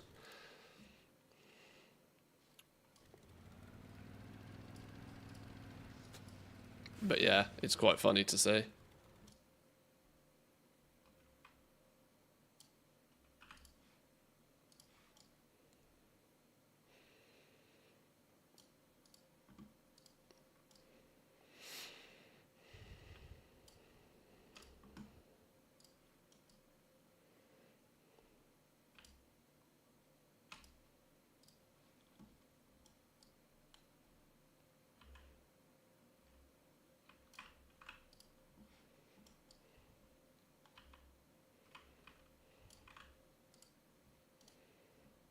Okay, you've got Mechanica.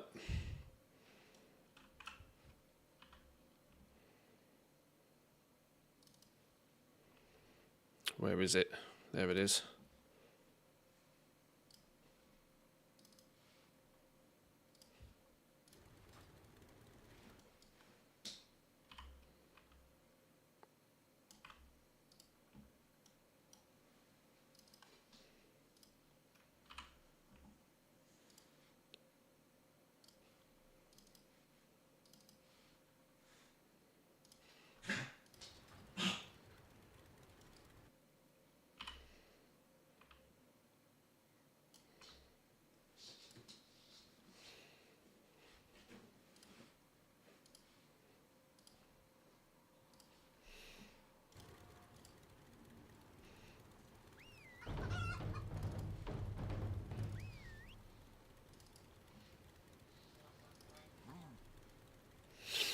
Okay, we go again.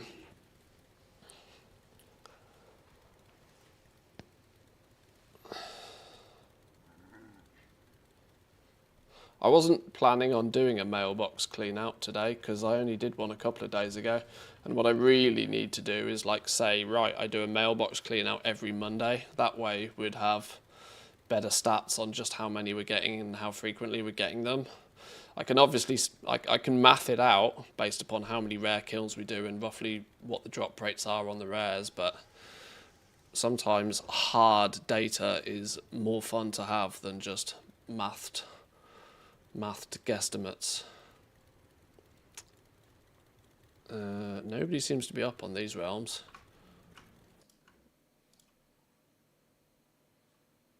Oh, tally's up on this one. That's a start.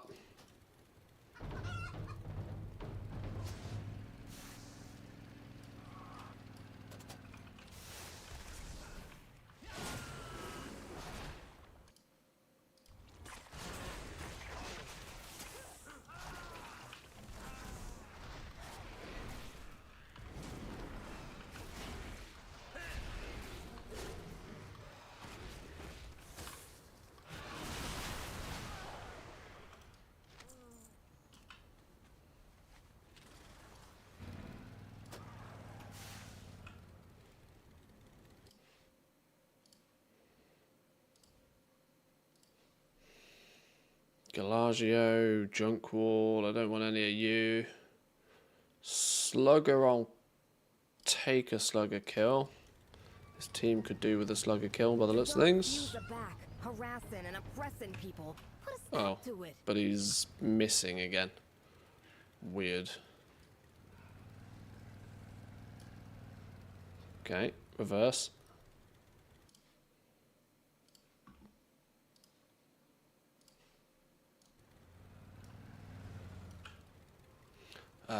Far too much like hard work to go get all the team over to Sal, so we'll ignore that one. Are half of these dudes on the same... No, they are sat on different shards.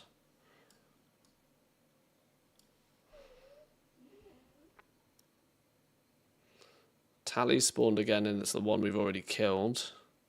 Sod's Law.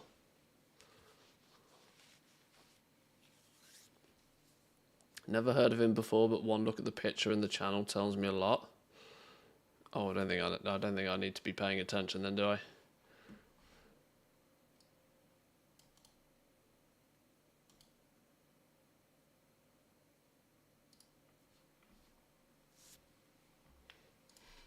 I'm intrigued though.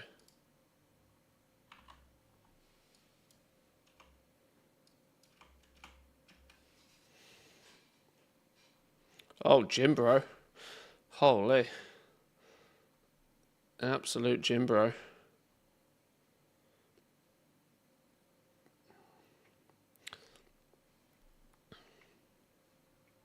There's a... I've always found it interesting that there was a very strong and very thriving German community around this game. And also goal making in general. Like, goal making is very, very popular with Team Germany.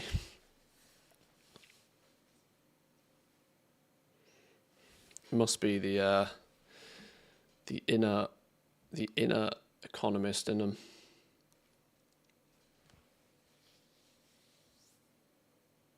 It's kind of weird that everywhere you look now, there's a Bruto. It seems like everybody has one, except that one person in the raid that always forgets to buy their consumables.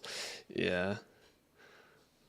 I think it's... I mean, we'll never get numbers on this, because Blizzard will never... Well, like, I don't think Blizzard will ever brag about it, but...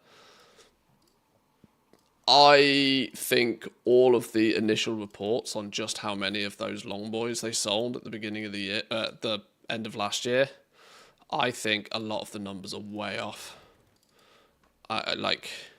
Just think about how many people that didn't get it in BFA and have wanted it ever since.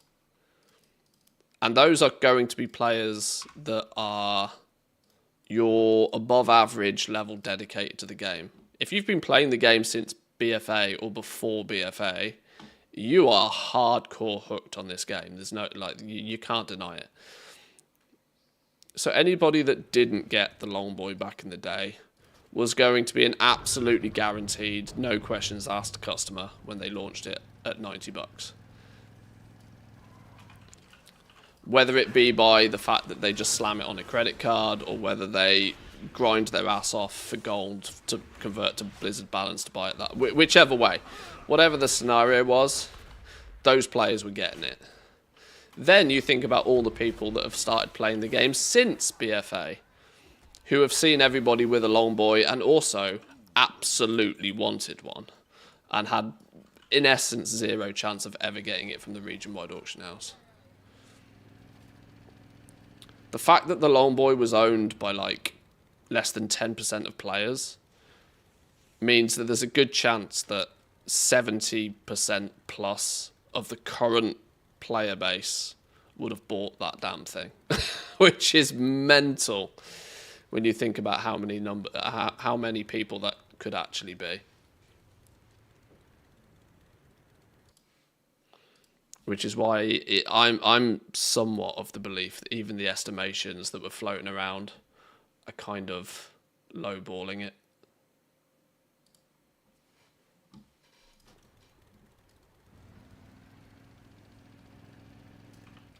Hey, there's loads of scrap right for the picking in the heaps. Go in there and grab some, will ya? You're pretty world-wise, ain't ya? I got a mook inspector. Reminds me I looted the Thanos glove toy last night in the Shadowlands rep chest. Nice.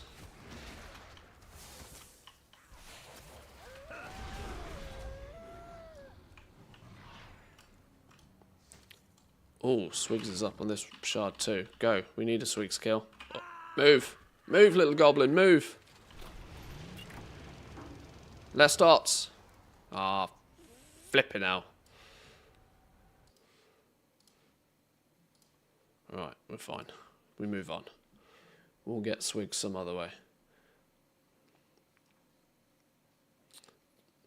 For some reason, more often than not, we end up with Swigs being the last one we need to kill, when Swigs is fundamentally the most important of the four.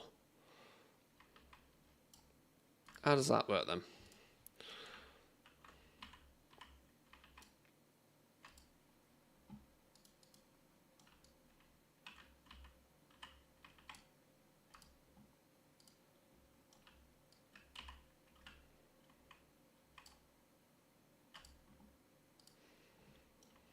No Mechanicas on any one of them.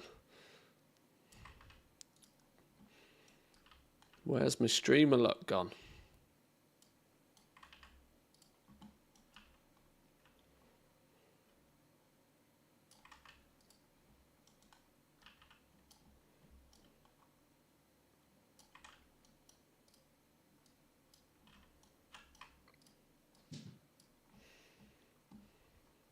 Still no rares up either.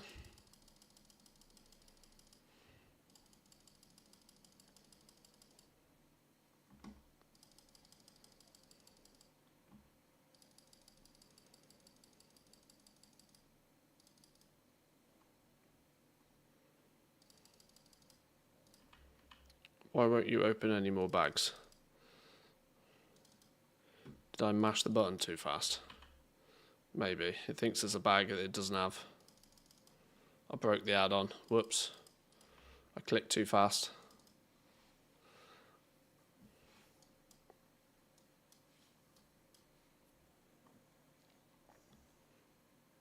Slugger's up again. Swigs! There we go. There's a Swigs. Go on, go on, go on, go on, go on. No! Less dots! Whew. That was nearly the third Swigs kill we missed. We got it though.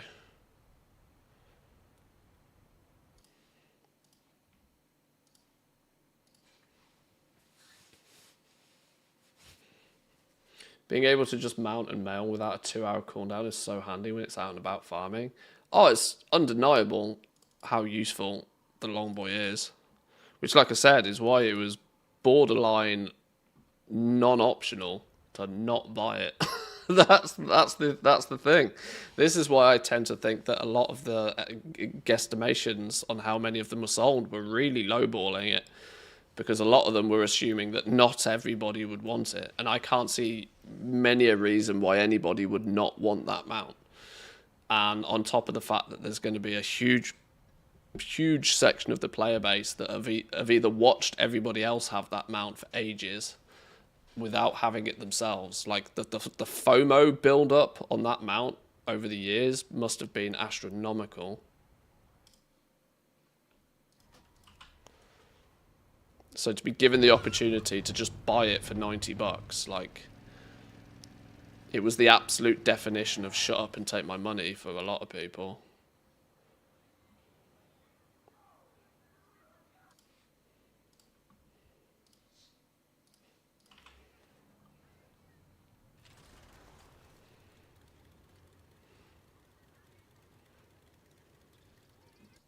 I don't think this team's very well optimized. We've got 2 dudes on the same shard again.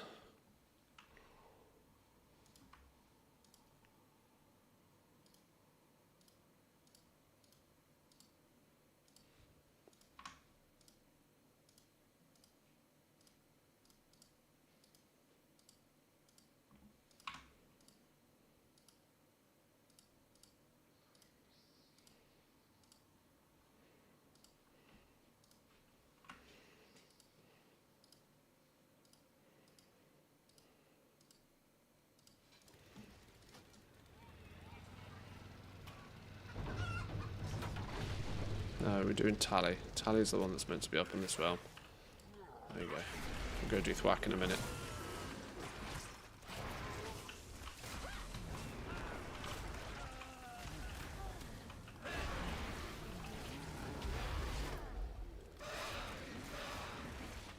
Germans and Russians are very competitive in general when it comes to games. Game is not just a friendly competition for most of them, it's war that you ought outwin or be best. Yeah, I've noticed that over the years. This is why I've always thought that games like, you know, War of Tanks and stuff like that also has a very, very strong, very, very dedicated, like, German, Russian audience, that sort of thing. Those games do really well in those countries. My brother-in-law spent years playing World of Tanks. And he said, like, every single game was like 50% Russians or Germans, yeah. They do love some competitive games.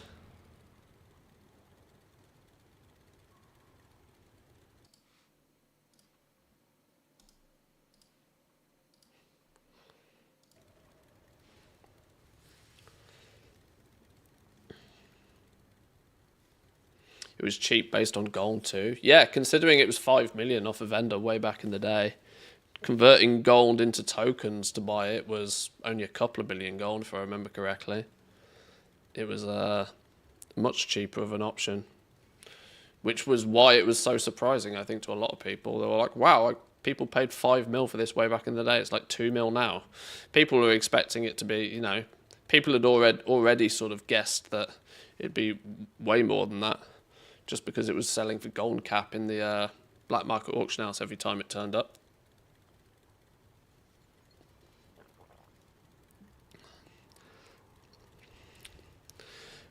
compared to the 2 million spider mount. The 5 mil Bruto was a steal. Yeah, that stupid spider mount as well. 2 mil for that thing's a joke.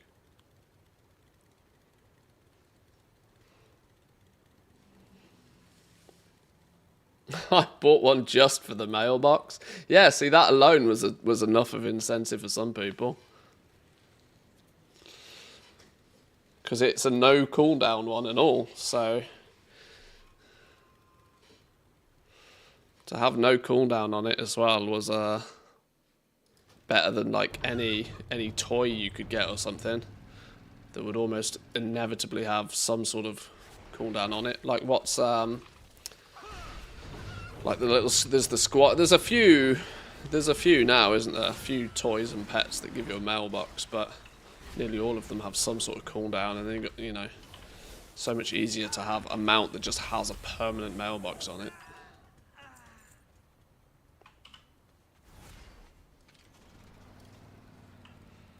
Nitro is the last one we need, apparently.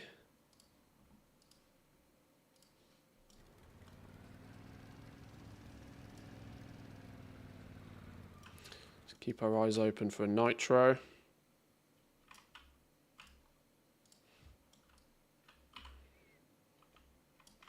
Oh, this dude's got a Mechanica.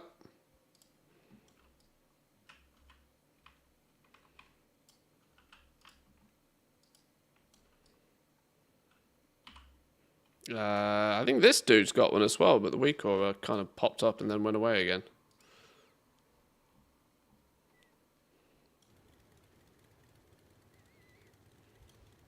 Well, you clearly don't have one, so you go sit back down.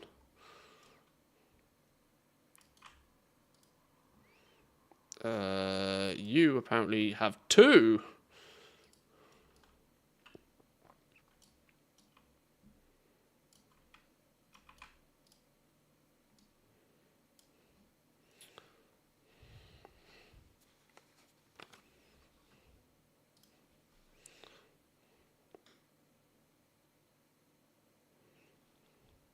Right, still can't find this nitro though.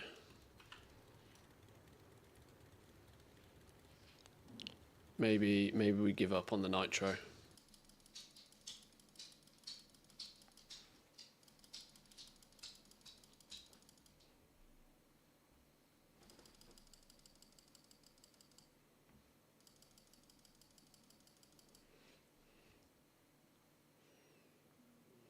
Yeah, we're getting all the others spawning, just not nitro. It's just not my day for nitro. Alright, let's trade these Mechanica over. Whoops, no. Too far. Too far. Reverse. Right, you add them. You add one.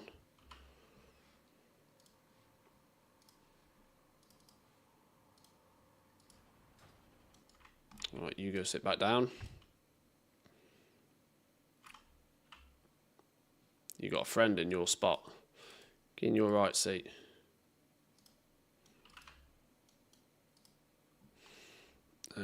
You had two of them.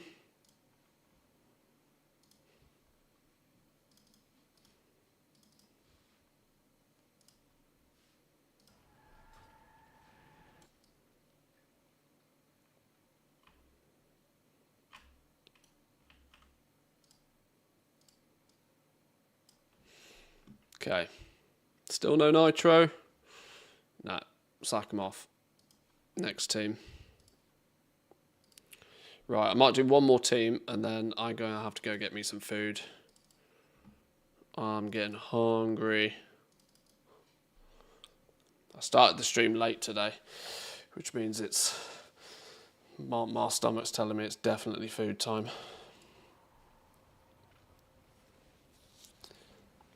Yeah, the Inara bird was the one that I've been using, or was using, pretty religiously before getting the new longboy. That was the most convenient one for me.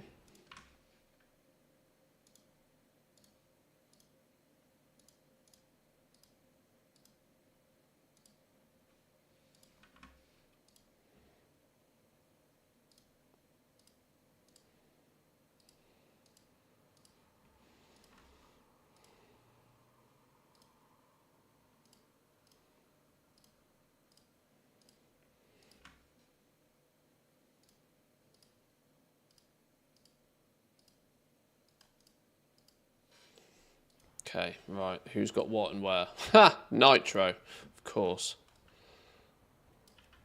Well, let's start with the one that's been annoying so far. Oh, too late. Too late. He lasts about 4 seconds. Go in there and grab some, will ya? Okay, we'll try that again. Swigs is up on this realm. Given the option for a Swigs, we take a Swigs kill.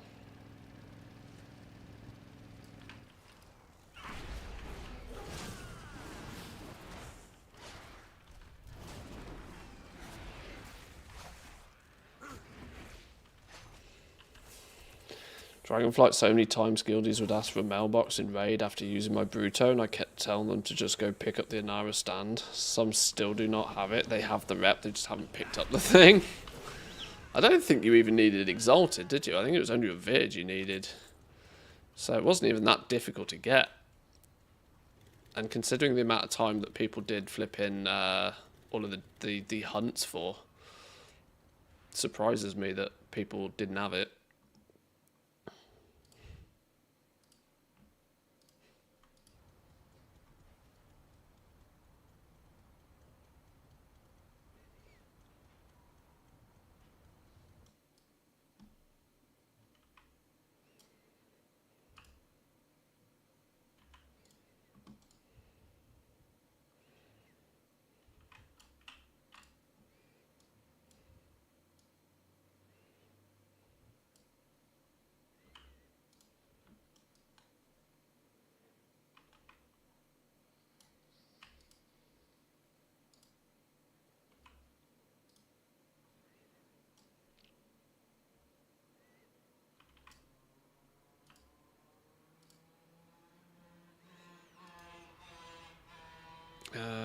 Tally and Thwack is on this realm.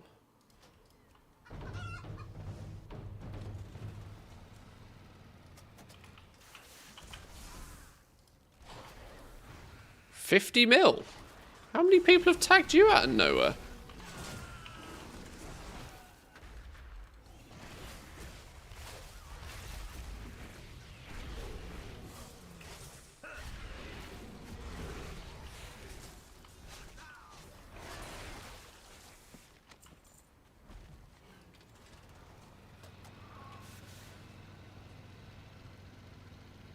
Right, if we can get Thwack as well. Yes, there we go. Get 2 out of it. Then we just need flipping Nitro again. Every time.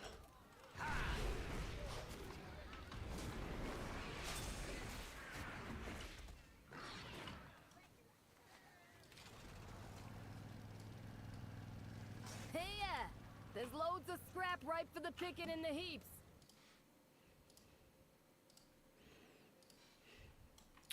Well, it doesn't look like any of these guys got lucky with their Mechanicas today.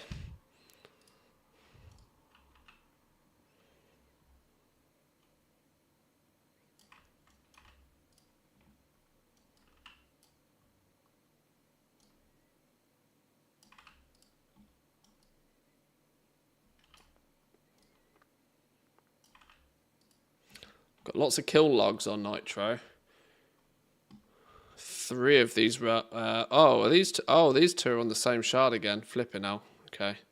It's going to make getting Nitro even harder. 3 of them. Although, it's probably about to spawn on this server. After 16 minutes, Nitro's almost definitely about to spawn. So we'll wait for a minute for him.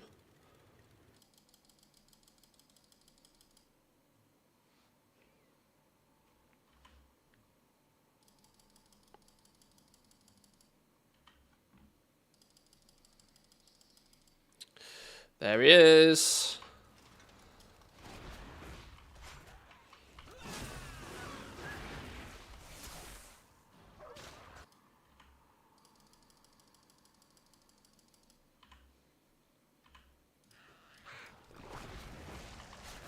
Engineer's doing wonderfully this expansion, but it is so time consuming. He's still selling parts. Is that's got to be it, right? Surely the parts business is got to be big business, right? For the picking and the heaps. Go in there and grab Or is some, it will ya? the or are you doing the mounts? I mean, you can also just, you know, plead the fifth and not tell anybody, but I would assume it's either one of the two. Jumper cables? Yeah, I suppose engineering, like the utility aspect of engineering, is probably keeps a steady flow of demand for it, I guess. Right, boys and girls, I'm going to leave it there though for not only the day but also for the week. I'm getting really quite hungry. I've still got a few teams I need to do, but I'll do these later on today. We've also sort of slowly but surely optimizing this, so you know we can. The irony is we're spending a little bit more time now in order to make sure that in the future we can spend as little time doing this as possible, but you know, to extract maximum reward from it. We'll be back next week. Next week we got some fun things happening. Turbo mode kicks off next week, where the crest cap is lifted. We get to upgrade our gear a little bit further, and a few other little goodies to have a play with next week. We're still a week or two away from Heroic Visions. They turn up at the end of the month. We got some PTR stuff to probably have a little bit of a look at as well. Classic time walking. Is classic time walking next week? Is that going to make leveling these 70s up to 80?